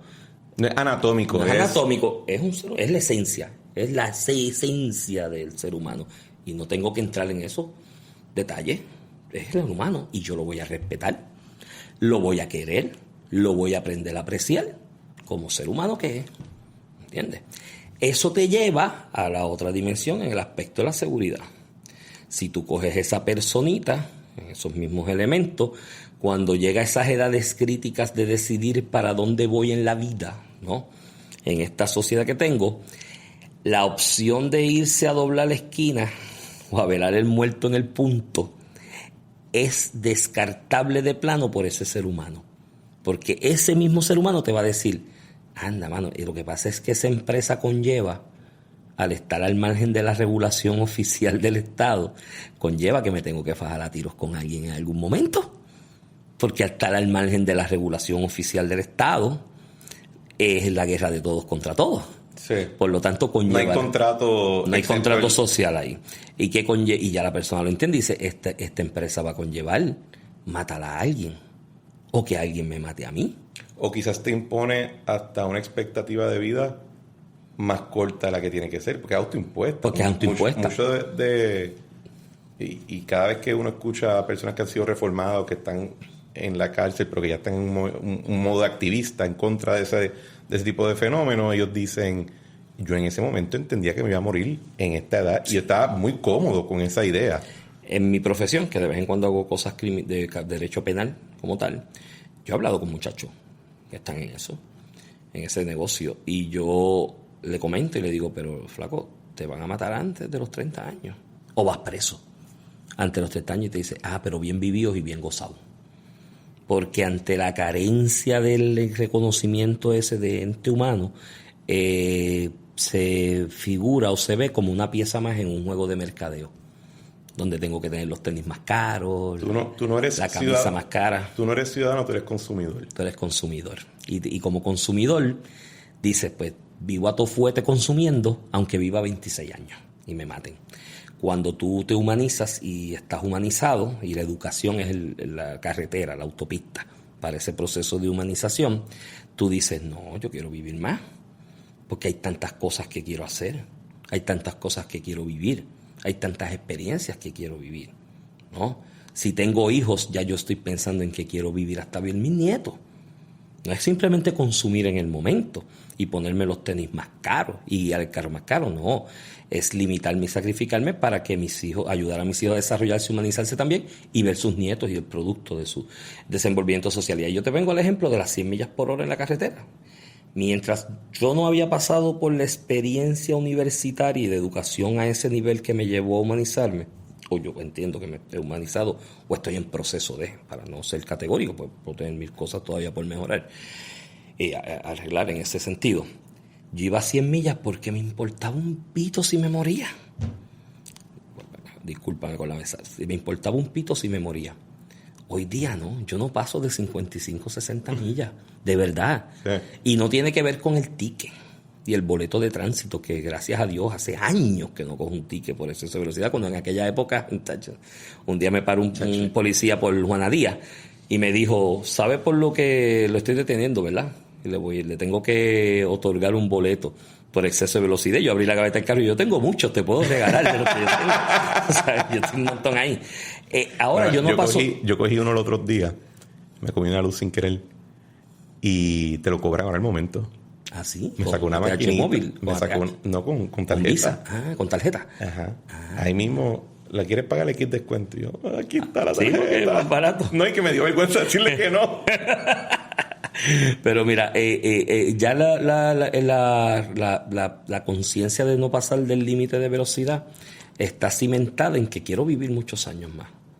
¿Entiendes? Y no es de ahora, que ya tengo 50, y claro, cuando uno cumple 50 quiere vivir mucho más porque sabe que se acerca más la hora, ¿no? Estás más cerca de que lejos. Cuando tienes 30 estás más lejos de la hora definitiva. Pero desde hace ya muchos años yo no violento los límites de velocidad porque no quiero morir. Y no me quiero perder todo lo que quiero hacer, ¿no? Y como ser humano gozar mi vivir. Pero más allá de eso es el no tener que bajarme de mi carro, quizás herido, a reconocer que hay una persona herida en el otro por mi culpa. O hay una persona muerta en el otro carro por mi culpa. Yo no quiero vivir esa experiencia por nada del mundo, porque yo no me perdonaría a mí mismo quitarle la vida a alguien conduciendo exceso de velocidad, ¿me entiendes? A esas cosas es que me refiero. Y eso ayudaría en el aspecto de seguridad a ir matando ese mercado, ¿no?, que hay del trasiego de sustancias ilegales, que no se resuelve meramente con legalizarlo, ¿no? Tú legalizas mañana la marihuana, pasado la cocaína, y en 5 años posteriores va a venir la pepa, no sé, o la pastilla, qué sé yo qué. Porque algo se van a inventar más fuerte que sea ilegal para mantener un mercado ilegal, porque es que la ilegalidad hace lucrativo los mercados, ¿no? El mercado negro, en ese aspecto. Pero según tú vas creándole conciencia al individuo, ese es el proyecto a largo plazo de seguridad, es humanizar el individuo para que llegue ese momento en que en el punto definitorio... Es como un mecanismo de autocontrol. Exacto, llega el momento... Si tú quieres, a menos que tú estés dispuesto a establecer un estado policíaco tipo China, que está actualmente invirtiendo cantidades bárbaras de dinero en poder monitorear cada aspecto de cada uno de sus ciudadanos, pues la única alternativa a eso es cambiar la sociedad. Es cambiar la actitud. Y es muy similar a... Y eso que mencionan de describir cuál es el rol o cuál es el entorno y entonces cuál es tu lugar dentro de él, me recuerdan a... Hay un monólogo de Shakespeare donde él habla sobre... El personaje habla de que el mundo es una obra y todos somos actores dentro de ella, ocupando diferentes puestos, a veces uno, otro. Y sí, ciertamente por lo menos yo puedo decir que cuando yo me estaba criando, o como me criaron a mí, había una conciencia de que te estoy educando y estas son las ristras de posibilidades que tú tienes, ¿verdad? Parte quizás de la debilidad de ese momento fue que nos presentaban 4 opciones. Tú puedes ser abogado, médico, ingeniero o banquero. O contable. O banquero contable y se acabaron las opciones. Es verdad. Y entonces no había... No quiero glorificar esta cuestión del emprendedor y esto, pero no había ni el concepto de tú abrir un negocio. O sea, el comerciante en Puerto Rico hasta los otros días era como un tipo raro que nació con cola. Sí. Y aquí te veían el comerciante como que es que vino de Cuba y su familia vino de Cuba y montaron un negocio. Algo así. Sí. Pero lo ato a lo que estábamos hablando ahorita sobre esas experiencias unificadoras, porque por ejemplo, uno ve Israel, uno ve Suiza, uno interactúa con ellos, hay una conciencia un poquito a la línea que tú estabas describiendo, que es yo soy este individuo dentro de este grupo que tiene un rol más grande y ellos tienen algo muy en común. A todo el mundo a los 18, 17 años se firma el papel, te va 1 o 2 años a servir en conjunto y después tú puedes hacer lo que te dé la gana. Y en Suiza también, tienes que hacer 1 año también. Exacto. Y uno ve el éxito que tiene ese modelo, aunque ellos también ahora tienen sus propios estresores, como cualquier sociedad que siempre tiene que estar monitoreando. Pero, ¿por qué tú crees? ¿Qué ¿qué se cayó aquí desde tu visión? ¿Qué fue dónde se rompió la cadena? En el aspecto educativo. En el aspecto educativo, en el aspecto social, en el aspecto también... Bueno, es que una cosa va atada a la otra. Tú no tienes una sociedad X sin un sistema educativo Y que la antecede. Te lo pongo de esta manera. Déjame ver si con esta imagen quizás te lo aclaro mejor en la mente. De la misma manera que tenemos un grupo de personas que están totalmente cómodas con morir baleado a una temprana edad, tenemos otro grupo de personas que no tiene hijos y que cuando vino la pandemia del COVID y se confrontaron con su propia mortalidad, su reacción fue pánico porque nunca habían internalizado la idea de que quizás se puede morir. Entonces, tienen estos dos grupos viviendo en conjunto y quizás lo que los une es que no son ciudadanos, son consumidores. Sí. No tienen esa visión de actor y de agente principal o de uno de varios actores y agentes principales dentro de su propio grupo. Tienes toda la razón del mundo. Y el pánico entró en que no he consumido lo suficiente. Y no tengo hijos porque todavía no tengo el nivel de consumo que necesito tener para sentirme cómodo. Para tener un hijo. Entonces, sí, porque se ha establecido que en esa generación o ese grupo, ¿no? Que es mi generación. Exacto. Y yo tengo 37 años, cumplo 38 ahora mismo, y yo no tengo hijos. Exacto. Entonces viene ahí el planteamiento de que si yo no he consumido lo suficiente, ¿cómo voy a tener un hijo que me va a limitar lo que voy a consumir? ¿No? Los dos ejemplos que pones del caso de Israel y de Suiza, que los conozco bastante de cerca también por eso te pregunto. Tiene ese elemento en común y en que como parte del entendimiento de ubicar a esa persona en el entorno social viene ese asunto del servicio militar cuando terminas, ¿no? El equivalente a tu high school, a tu escuela superior. Yo voy a decir esto, lo he dicho muchas veces en privado últimamente, yo creo que lo he dicho en público también hasta en el programa, en algunas ocasiones. Yo me arrepiento hoy día de no haber hecho servicio militar. ¿Por qué? Creo que me faltó eso en mi desarrollo como individuo. Yo creo que eso es algo que es necesario, porque es exactamente lo que tú has dicho, no lo había internalizado así hasta que tú lo describes. Cuando tú haces ese servicio en común, en conjunto, con otras personas, como un equipo, con un objetivo y un propósito, ¿no? Que en este caso es el de que en el momento vas a defender a tu país, a tu sociedad, ¿no? Yo creo que ese es uno de los puntos de ejecución máxima de esa identificación tuya como ente social. Y yo creo que aquí nos quedamos cortos en eso.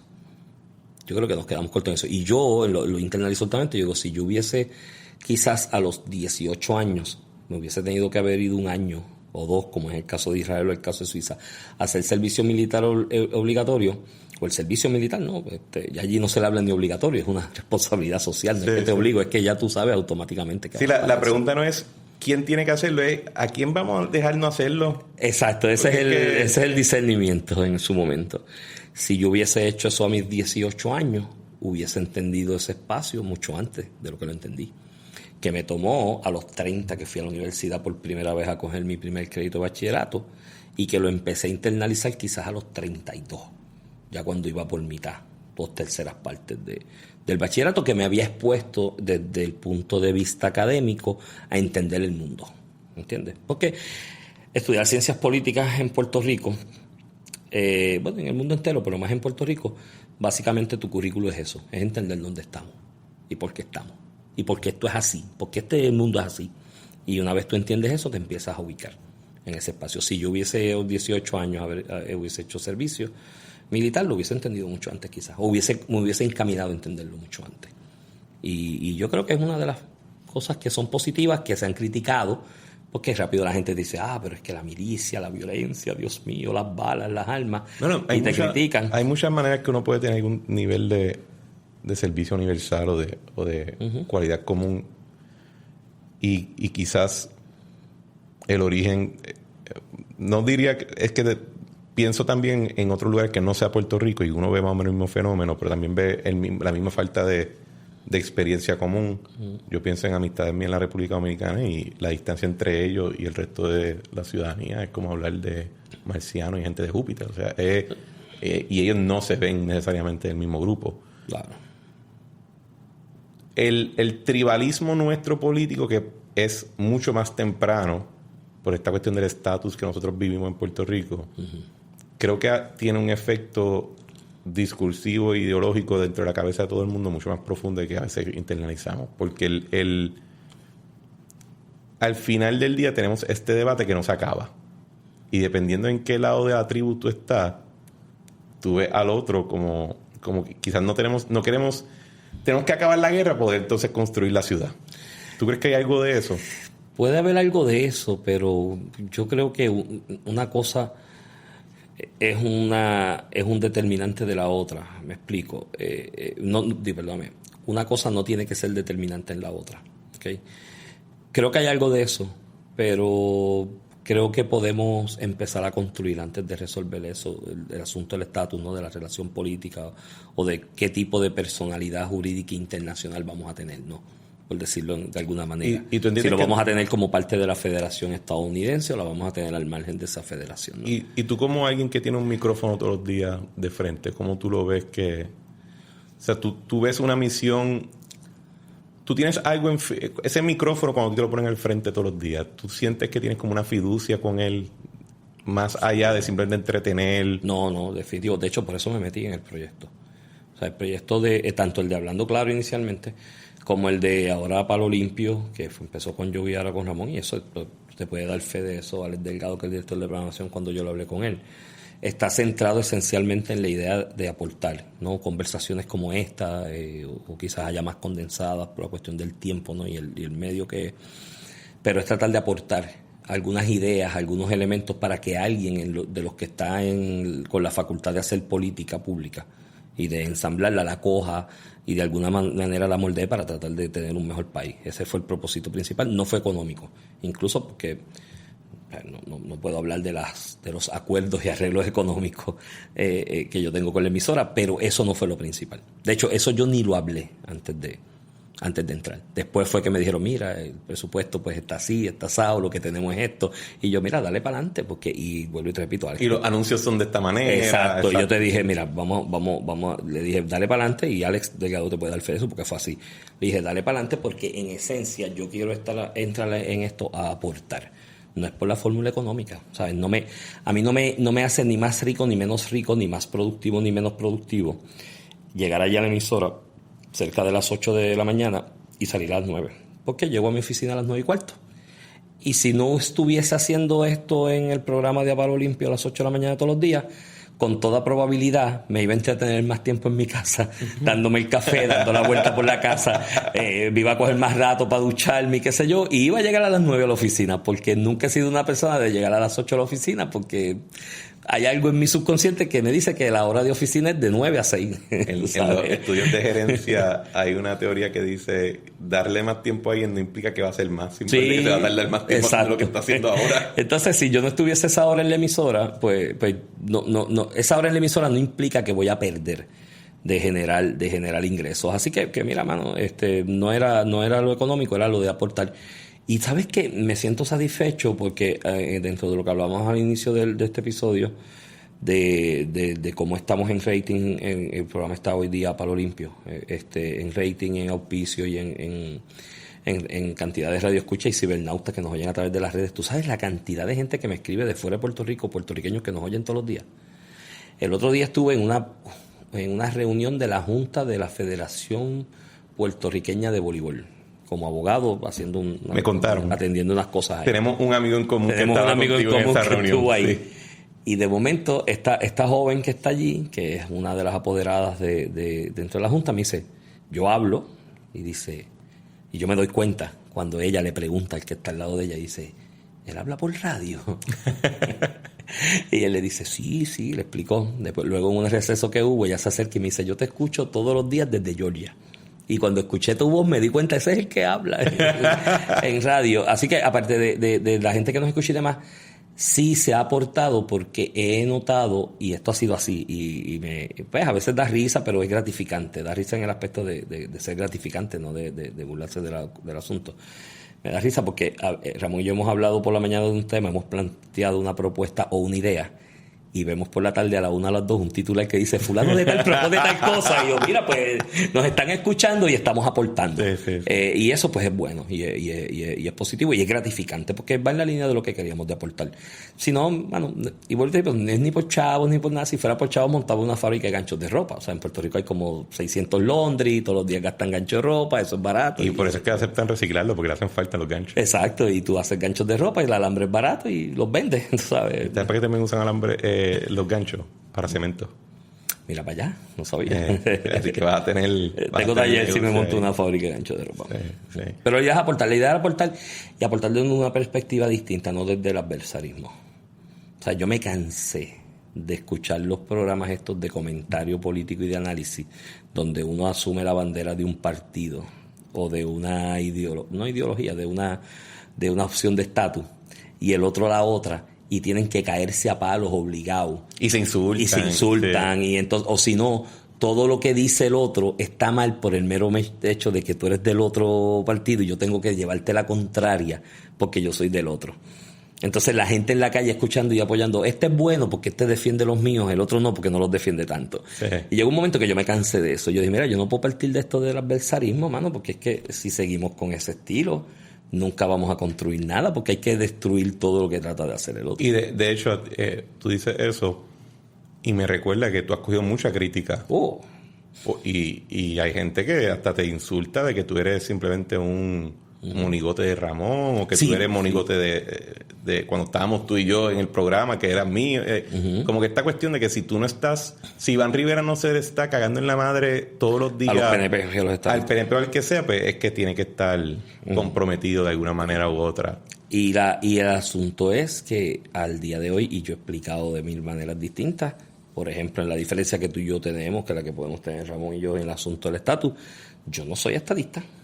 Y hasta el día de hoy no me han convencido. Me pueden convencer y tratar. Hasta el día de hoy no, porque para mí el estatus no son ideologías como tal, que tú tienes una cosa ya como una quimera que tú persigues para llevarla a la realidad y demás. Sí, cuando los estadistas decimos el ideal, tú te ríes un poquito. Sí, porque para mí eso no es. Para mí el estatus los estatus políticos son conformaciones temporeras sobre la distribución territorial del poder para erigir un mecanismo o modelo económico y forma de relacionarse con el resto del mundo. Bueno, los estatus políticos son una creación reciente. Son sí. El Tratado de Westfalia que se inventa. Exacto, de ahí para acá. Entonces, pues... De hecho, le invito a todo el mundo que lea sobre el Tratado de Westfalia. Y va a entender mucho lo que está pasando en el mundo y lo que está pasando en Puerto Rico y lo que pasa en el estatus, los problemas y no tan solo los problemas, vamos a decir, los mitos que rodean la discusión del estatus en Puerto Rico. Muchas veces los entendemos a partir o a raíz de la paz de Westfalia. Y la gente piensa que tenía que ser eso. Y, mano, sí, mira, en el caso de... Bueno, tú y yo que somos amigos de tiempo, las diferencias están establecidas en cuanto a eso. En lo que coincidimos. Y coincidimos probablemente en más cosas. Sí, porque somos los dos dinosaurios. Sí, y como exacto. somos los dos dinosaurios y estamos advirtiendo muchas cosas de las que van a pasar, ¿no? O que pueden pasar si no cambiamos el curso de acción que estamos llevando a cabo, pues sí, a lo mejor hay más coincidencias en eso. Somos dos de los dinosaurios. Lo que pasa es que tienes que tener en cuenta cuando los dinosaurios estaban ahí viendo los meteoritos que se acercaban y venían dinosaurios como tú y yo y le decían, mira, el meteorito viene y nos va a caer encima y nos va a fastidiar a todos. Había dinosaurios, muchos de ellos herbívoros, que son vagos por naturaleza, que estaban así recostados encima de su yerbal, con su arbolito al lado, que tiraban el pescuezo y se comían las hojitas. Y cuando venía el dinosaurio ese que le decía, mira, el meteorito viene y tenemos que aguarecernos, tenemos que escondernos, porque si no, el meteorito va a reventar y nos va a fastidiar a todos. Ese que estaba así sobre la hierba decía, mira, quiere que yo me levante la hierbita y deje las hojitas para comérselas él. Qué estúpido, piensa que yo voy a caer en eso. Y pues llegó el meteorito finalmente. Pues quizás tú y yo somos los dinosaurios que estamos gritando por ahí viene el meteorito, y hay muchos que están muy cómodos ahí en su pereza, encima de su yerbita que ya acumularon de un tiempo, y dicen, chacho, me voy a mover yo de mi yerbita. Bueno, pues quédate encima de su yerbita y vas a desaparecer. Eventualmente te vas a extinguir tú y tu yerbita si no haces los cambios a tiempo. Pero ahí está la analogía. Eso es lo bueno de estar en un podcast con alguien que estudió literatura, como en el caso tuyo, que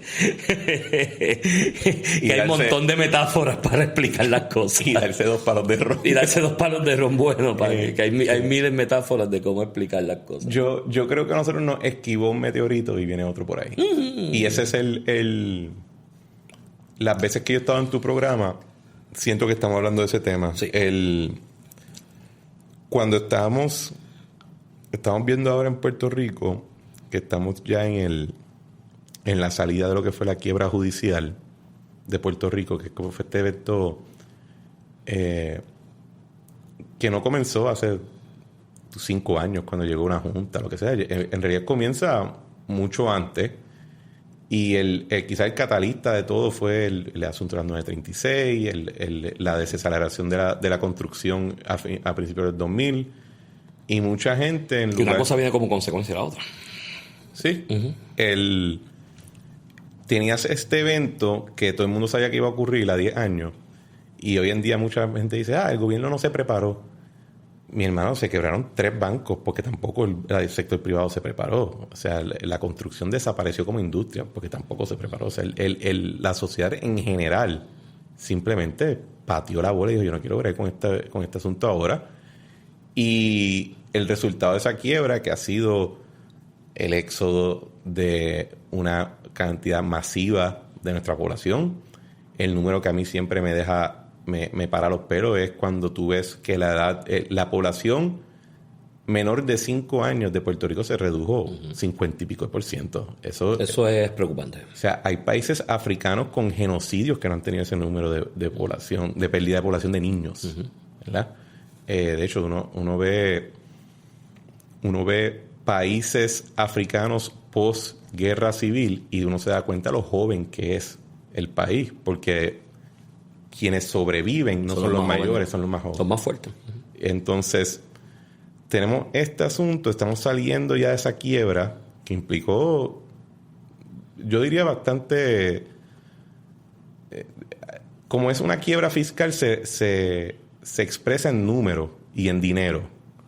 Pero siempre hay un elemento de sufrimiento humano detrás de ese número, que no solamente es, uno lo ve en los negocios que se quiebran, en los servicios que no se proveen, etcétera.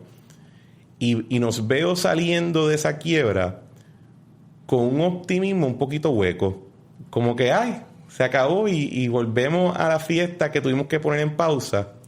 Y me estoy empezando a preocupar cada vez más y más mientras que he visto este año correr. Porque creo que los terremotos, yo creo que el verano del 19, los terremotos, la pandemia, la elección, el cambio de administración y toda la dinámica ahora política de un gobierno compartido con la presencia de estos movimientos emergentes está captando mucho la atención y no estamos quizás prestándole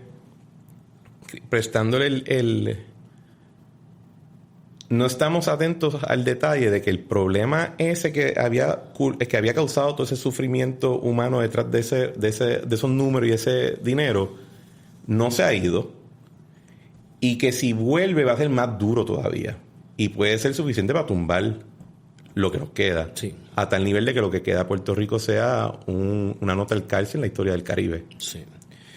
Yo coincido contigo. Aquí vienen por lo menos 10 años que van a ser determinantes a la hora de erigir los cambios necesarios para que no caigamos en esa nueva quiebra que podríamos llegar. Y me preocupa sobremanera y me asusta que no veo la voluntad para llevar a cabo esos cambios.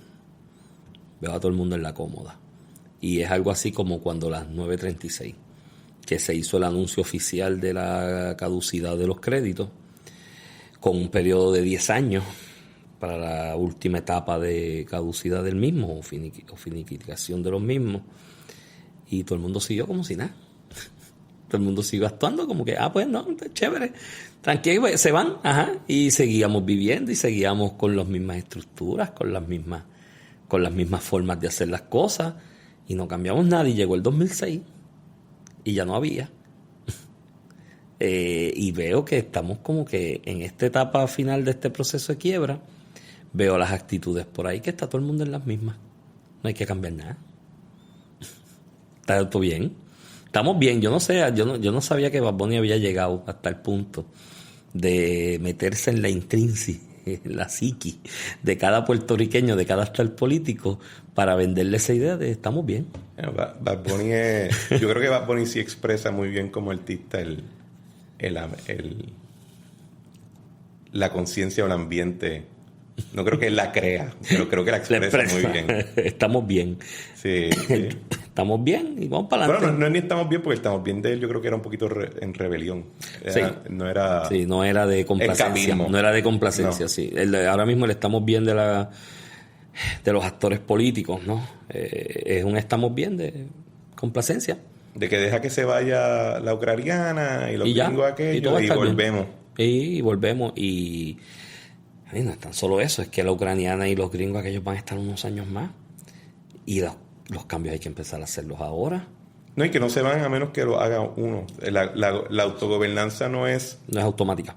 Exacto. Uh-huh. Y no es automáticamente efectiva. Uh-huh. Y los cambios, yo esperaba que después de los proyectos... De hecho, mi crítica principal a la Junta desde el 2015, cuando se empieza a hablar del tema, era que yo entendía que no iba a funcionar porque iba a servir de excusa. Iba a permitir que las personas que están llamadas a ocupar una responsabilidad, sea cual sea su competencia o su capacidad, si tú le quitabas esa responsabilidad, pues no desarrollaban la fuerza. Yo hago mucho deporte de fuerza, ¿verdad? Tú sabes esa parte de mí. Tú tienes que estar dispuesto a ir cargando la barra con más pesa para tú poder llegar al número que va a llevarte a la competencia. Y tú no puedes hacer el brinco. Uh-huh. Y nadie puede alzar la pesa por ti. Y yo no lo digo en este sentido en el cliché de autosuperación, uh-huh, ni en los videos motivacionales de YouTube. Lo digo en el sentido fisiológico. Si tú no repites un movimiento cada vez más difícil o más pesado, tú no adquieres la fuerza y la capacidad de un movimiento en el caso extremo que lo tienes que hacer. Exacto. Y la Junta se siente a veces como en términos de idea, no en ejecución. La idea es tenemos que traer a otro a cargar la pesa por ello, porque los indígenas no pueden freaking hacerlo ellos mismos. Eso es cierto, y ese es el gran problema de la Junta como concepto, desde el punto de vista conceptual, que fue la misma crítica que yo hice al concepto de Junta cuando se anunció aquel proyecto de promesa y fueron todos los scholars de la costa oeste de Estados Unidos a las vistas a decir sí puedes bajo los poderes plenarios del Congreso en la cláusula territorial imponer una Junta. Y tienes toda la razón del mundo, nadie lo va a hacer por nosotros, y uno de los grandes problemas que tenemos, nadie lo puede hacer por nosotros, lo debe hacer por nosotros. Y uno de los grandes problemas que estamos enfrentando como sociedad en Puerto Rico es que nos hemos recostado mucho al de que alguien va a venir a rescatarnos y que alguien lo va a hacer por nosotros. Estamos recostando mucho de eso. Estamos extremadamente confiados en que si volvemos a caer contra el piso, alguien va a venir a resolver y que venga y resuelvan. Y yo creo que va a llegar un momento en que la paciencia se va a acabar y nos van a decir no te puedo resolver. Quizás la crisis esa es necesaria. Bueno, cada vez que aquí en Puerto Rico hay una fantasía autoritaria que yo creo que todos hemos entretenido en algún momento, pero siempre parte de la premisa de que el autócrata va a ser amigo tuyo. Que va a venir con chavito. No, y que va a ser pana tuyo individual. Sí, que te quiere y que te quiere. Porque al otro se lo va a clavar. Pero que a ti te quiere. Sí, y eso uno lo ve un poco y lo veía en estos días en particular, cuando Julia Keller se declara culpable. El regocijo que yo vi en alguna gente a mí me dejó pensando en, ¿tú estás feliz porque una persona hizo una admisión de culpa y va a sufrir una penitencia penal por ello? ¿O tú simplemente estás pompeado de que el pana tuyo más grandulón le partió la cara y que te caía mal? Porque porque yo me pregunto si si está el caso de Asha Tribble, que fue la directora de FEMA local, que a través de su influencia le pasó miles de millones de dólares al que era el jevo, al director de la compañía Cobra. Uh-huh. Oye, que de Whitefish nunca arrestaron a nadie y nunca se señaló un caso de corrupción. Y mira que le dieron, que eso de Whitefish era una cosa de un tipo que tenía una choza allí en Montana, que tenía que ser corrupto porque sí, que sí. Y entonces, por ahí. Y nada, mano, ni un chavo. Del tipo hizo el trabajo, lo hizo bien y demás. Entonces los de Cora, que fueron los que trajeron de alguna manera hacerlo por el FEMA, el gran hombre blanco lo trajo, así que ese es el que fue el del tumbe. Y entonces, el día, vamos a presumir que Asha se declare culpable o que la encuentren culpable de un esquema de múltiples millones, billones de dólares en plena recuperación del sistema energético. Que lo retrasó ese caso. Que lo retrasó. ¿Van a sentir el mismo regocijo si ya la encuentran culpable? Es una gran pregunta. Son dos americanas, pero una fue enviada por el gobierno federal y la otra fue nombrada por un gobernador local. Yo te voy a dar la respuesta desde ahora sin temor a equivocarme. No va a pasar sin pena ni gloria la declaración de culpabilidad de Asha Tripp, o ya sea porque la asuma la responsabilidad y hagas misión o porque se le imponga un jurado.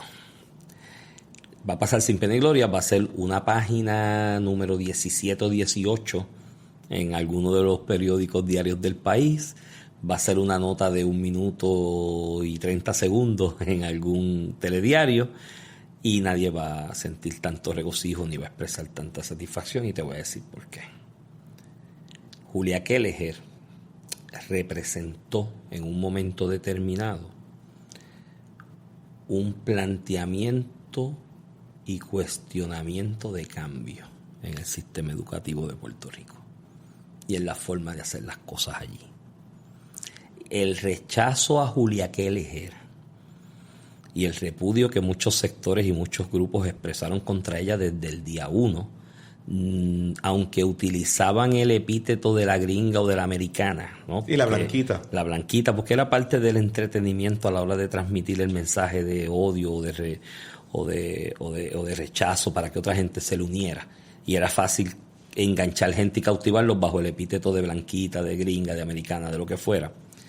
El rechazo de ella vino porque desde el día 1 dijo que había que cambiar las cosas y había que hacerlas distintas en educación. Y desde el día 1 yo sentí que ese era el rechazo hacia la figura de ella. Estaba cambiando las cosas porque conocía el sistema. Acuérdate que Julia Kelleher no viene con la administración que juramenta. No, Julia había sido contratista, asesora del sistema por años, de gobiernos populares también incluso, y conocía muy bien el sistema de educación en Puerto Rico, el departamento de educación, no la secretaría, el ministerio, no como le quieras llamar. Lo conocía muy bien y sabía los cambios que había que hacer. No tan solo eso, estaba empujándolo. 2, era muy sincera a la hora de decir las cosas que estaban bien y las que estaban mal. Y cuando el sistema estaba mal en un área, lo señalaba. Yo recuerdo, nunca se me olvida, yo iba de camino a Mayagüez con mi compañera, a ver a mis hijos que estaban estudiando en el RUN cuando eso, cerca del área de Ponce ya por la autopista. Estoy buscando, tú sabes que cuando empiezas a dar para el área sur se te van las emisoras como las tienes seteadas. Tienes que empezar a darle al botón a ver qué emisora pesca. Y tú le das al botón y pescó una emisora de radio que estaban transmitiendo en vivo una conferencia de prensa de ella de cara al inicio del próximo año académico, creo que era agosto del 2018. O era el del 2017-2018, uno de los dos. Bueno, era cerca de agosto. Sé que ella da oye, muy bien hecho, el panorama de cómo íbamos con el reclutamiento de maestros. Expresa un diagrama allí completo, lo explica, dónde está bien, dónde está, y dónde no hay, dónde faltan y demás. Y estaba demostrando que estaba haciendo un ejercicio distinto de la forma en que se estaban nombrando los maestros, porque siempre en agosto teníamos un revolú y un sal para afuera y faltaban 1000 maestros. Y ella estaba adelantando que eso no iba a pasar porque se habían tomado las medidas. Y vino una periodista y le pregunté y le dijo, sí, pero yo estoy mirando ahí que en el área de inglés a usted le van a faltar o le faltan hoy, creo que fue la pregunta, le faltan hoy o le van a faltar en agosto 189 maestros de inglés. ¿Y qué pasa con eso? ¿Por qué no están esos maestros? Así, tú sabes, la pregunta esa, tú estuviste en el gobierno, sí, la forma en que te preguntan como que, ¿por qué peleas conmigo? Yo te estoy informando, no me regañes, pero bueno. ¿Y por qué no están esos maestros? Y Julia Kelleher se viró y le dijo, Bueno, si no los tengo, no los tengo. Si no hay, no hay. Y le dijo así, ¿qué tú quieres que yo haga? Si no lo, porque ella también en la cuestión lingüística, traduciendo del inglés a español, hablaba así, como dicen los muchachos, a calzón quitado. Y si no los tengo, no los tengo. Y ahí le dije a mi compañera, esa es la secretaria de Educación que yo quiero. Sí. Que no esté aquí dorándole píldora a nadie. ¿Tú has visto los secretarios de educación tradicionalmente en Puerto Rico? Sí, te tengo que decir te que... preguntan a alguien, empiezan a darte la vuelta de mis niños primero y tanto que yo quiero los niños y fui a tal barrio y me abracé con 3 niños y eso. Y al final te dicen, no, eso no lo tenemos. Yo te tengo que decir, yo por lo menos cuando estaba en la administración, yo no era fan de Julia. A mí no me gustaba... No me gustaba su estilo y no me gustaba... Y yo no estaba totalmente de acuerdo con el programa. Simplemente no era mi programa. O sea, yo no era el que estaba en la papeleta. Claro. Era otra persona. Y él entendía que ese es el programa. Así que yo soy un buen soldado. Yo me aseguro que la parte que yo controlo se ejecute bien y que responda a la agenda que ganó. ¿Verdad? Bueno, pero... Lo que ocurre a veces también es que hay veces que entra un funcionario y se le olvida que ellos no son los que ganaron. Claro, que es una plataforma. Correcto. Y entonces...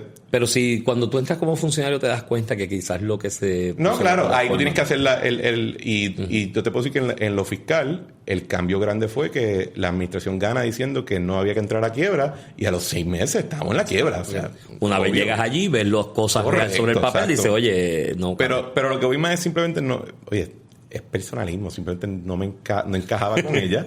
No, lo mismo de por qué se alegra tanta gente estos días, porque es personalismo. Pero la cuestión es que yo la había conocido, yo hablé con ella, yo interactué con ella, yo podía tener unas bases por las cuales, versus, de nuevo, esta cuestión que es casi automática, sí. Y quizás lo que tú dices, que responde a una renuencia al cambio, quizás responde al proceso de cerrar la escuela, no creo que eso fue... Yo no creo que ella lo administró eso particularmente bien. No, yo la critiqué incluso en eso. Yo escribí una columna en el periódico El Vocero, donde critiqué fuertemente la forma en que se cerraron. Yo estoy consciente que había que cerrar la escuela. Exacto, pero era la metodología. Fue la metodología. Parecía que fue una tabla de Excel que le dieron un botón y cortaron un por ciento. Hay tanto por ciento menos estudiantes, tanto por ciento menos de escuela. Y al final del día, no importa cuán malo te caiga mal lo que fuera, sí. Ella no cogió miles de millones de dólares y se los pasó al jevo. Que fue lo que aparentemente hizo esta otra persona que no nos y la otra no se van a indignar. Exacto. De hecho, te voy a decir más. Y yo quiero entender qué dice eso de nosotros. Te voy a decir más. El indictment de contra Julia Keller era como el papel, era como la tela de cebolla. Era medio transparente, ahí no había mucho. De hecho, en lo que ella se declara culpable, al final del camino, que es el asunto de la bendita... La conspiración esta, sí. No, de hecho, no se declara por lo de Ciudadela, no se termina declarando culpable. No, pero que fue de los cargos que trajeron nuevos, porque los primeros eran como que medio gurembos y se iban a ir en una desestimación. Por lo que finalmente ella se declara, demuestra y demota ciertamente que los federales, Fiscalía Federal no tenía mucha evidencia y mucha carne ahí. Porque Fiscalía Federal no te acepta un arreglo así, si no es porque no tiene mucha evidencia y está bastante inseguro de su caso. Si estuvieran bastante seguros y con mucha evidencia, no lo aceptaban. Y del lado de ella, pues mira, hay que estar en los zapatos de ella. Yo no sé las circunstancias de ella.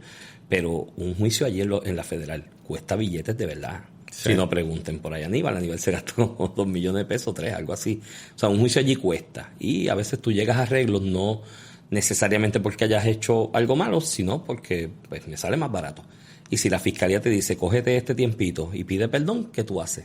Sumas y restas y te lo... Pero ¿qué habla eso de nosotros como sociedad? Que estamos obrando en el campo político bajo la teoría penal del enemigo. La teoría penal del enemigo, hay un artículo bien bueno de Juan Pablo Mañal y Shrafo, profesor, hoy director del Departamento de Ciencias Penales de la Universidad de Chile, del Estado. Es un ensayo muy bueno donde en síntesis él plantea que en el derecho penal del enemigo tú no necesitas justificación para cargarte al otro. Uh-huh. Tú te lo metes preso y no le das due process y no te necesitas mucha explicación más allá de que eres enemigo. Y eso lo justifica todo. Y en Puerto Rico, en el ámbito y la arena política, y va más allá de los partidos, va en el área ideológica. En Puerto Rico hay grupos de izquierda que están organizados, que repudian a grupos que son más pro libre empresa o lo que llaman derecha, y hay unos de centro que, dependiendo de dónde sopla el viento, se ubican de vez en cuando y de cuando en vez. En la política puertorriqueña está operando lo que yo titulé también en una columna del periódico El Vocero hace unos meses, 3, 4, 5 meses atrás, la teoría de la política penal del enemigo. Si tú estás en el otro bando, mereces todo el escarnio, no eres un ser humano, no te tengo que valorar como tal y tengo que alegrarme de hasta el más mínimo mal que te ocurra. Y si te veo que estás destellando y echando hacia adelante profesional o económicamente, es porque eres corrupto. Aunque ya no estés en el gobierno. Eres corrupto porque estás echando para adelante y tienes clientes y estás destellando porque eres mi enemigo y yo te tengo que tildar de corrupto, de despiadado, de mala persona, de mal ser humano, de ogro, porque simplemente estás al otro lado. Y eso es bien peligroso. Porque si tribalizamos la discusión política en Puerto Rico bajo esa rúbrica y bajo esos extremos, no vamos a echar para adelante nunca, porque aquí todos en la discusión política tendremos que en su momento ceder un chispito, cada cual para que los cambios se den. Pero desde la teoría de la política penal del enemigo nadie va a ceder y los cambios nunca van a llegar y tú y yo estaremos ahí sintiendo el impacto del meteorito. Cuando caiga, porque a menos que nos vayamos antes, yo no creo que me vaya, yo me voy de este país y a los 3 meses me hace falta. Si esos cambios no se dan y no cambiamos esa forma de actuar socialmente y políticamente, los cambios no se van a dar y nos va a caer el meteorito encima. Bueno, quizás merecemos la crisis. Yo tengo un amigo sociólogo español que me decía, yo al principio decía, tú eres racista, y me decía, pero si estoy bebiendo vino contigo. Él me decía, es que ustedes en Puerto Rico nunca han sufrido una verdadera crisis. No sé si estoy de acuerdo. Él me dice, nosotros sufrimos una guerra civil aquí, que nos matamos unos a otros, tu enemigo era tu hermano, tu primo. O sea, fue bastante difícil. Él dice, la tortilla de patatas no es una exquisitez del arte culinario español, fue la creación de la necesidad que no había proteína y con 3 huevos y una bolsa de patatas hacía una tortilla para toda la familia. Sí, el rendimiento de la comida. Él me dice, ustedes están muy cómodos, ustedes le mandan el dinero para comer desde Estados Unidos. Y no tan solo eso se lo dan para comer, se lo ponen en una tarjeta de plástico, débito, que lo pueden sacar. Y no tan solo eso, le aprobaron a que pueden ir al fast food y comprar la comida por el servicarro con la tarjeta de plástico. Yo creo que eso no se ha aprobado. Eso se estaba aprobando en ese momento. Okay, se propuso. Y él me decía, sí. Ustedes le van. Y él me dice, si el desarrollo del ser humano está centrado en la necesidad de alimentarse, ustedes se alimentan por el servicarro. Nunca van a echar para atrás. Hasta que no tengan una crisis grave, que alguien pase hambre, que estén como en el corralito, sacando comida de la basura para... Ustedes no van a aprender. No y sé. Eso pues en un análisis sociológico de él, lo estoy simplificando. Claro. Con respeto a él, esto lo hablábamos muy profundamente, por eso que yo te digo que cuando él hablaba así de Puerto Rico y decía, tú eres racista, son de broma, ¿no? Pero estoy sintetizándolo mucho y quizás caricaturizándolo. Pero quizás hay algo ahí, ¿no? De que hemos estado muy en la cómoda, chicos. Cada vez que estamos con el agua al cuello pasa algo, que aparece alguien con un cheque. Y pues, mano, no puede ser así. Sí, yo cuestiono esta teoría que algunas personas la sueltan desde un cheque de 100,000 pesos al año, de la pobreza redentora que tenemos que todos sufrir en algún momento en Puerto Rico para encontrar el camino del bien. Yo no creo que eso sea que eso es una causa necesaria para poder prosperar, pero y ciertamente nuestros abuelos sufrieron una pobreza que no fue redentora y era explotadora, ¿verdad? Pero mira, con eso que tú dijiste de la teoría penal del enemigo, vamos a cerrar el episodio. No creo que la vamos a resolver hoy, pero sí me permite decir que ese es el propósito de este podcast. Muy bien. Que es tener discusiones que demuestren que esa teoría del enemigo está totalmente incorrecta. Sí. Y que en la trinchera uno puede confrontar y uno puede encontrarse, pero eso no significa que la otra persona se merece un tiro necesariamente. Hay una película chilena muy buena, comedia extraordinaria chilena, que me la recomendaron cuando yo estuve estudiando allá, que se llama Mi Mejor Enemigo. Se la recomiendo a todo el mundo. Porque ahora que dice la trinchera, aparte de 2 trincheras, una trinchera del ejército argentino y del ejército chileno en medio de aquella invasión que por poco se da en los 80. Véanla, porque creo que en esencia en una comedia capta lo que tú estás transmitiendo, Cristian. No podemos seguir... Podemos tener cada cual nuestra trinchera, ¿no? Y defender lo que queremos en nuestra trinchera, pero no tenemos que estar matando a todo el mundo por eso, ni estar creando enemigos obligatorios por el mero hecho de que pensamos diferente. Tenemos que ceder un poco en eso porque si no el país no va para adelante. Estoy contigo en eso. Sí. Muchas gracias, Iván. No, un placer. Y a Iván Rivera lo pueden escuchar todos los días a las 8 de la mañana en Noti1 y pueden leerlo en El Vocero. Los lunes. Los lunes, que tiene una columna semanal, lo recomiendo, es muy buena. Esto otro episodio de podcast La Trinchera con Cristian Sobrino. La música es Spirit of España por Eric Harper y el arte es por Claudia Rosario. Nos vemos pronto en otro episodio.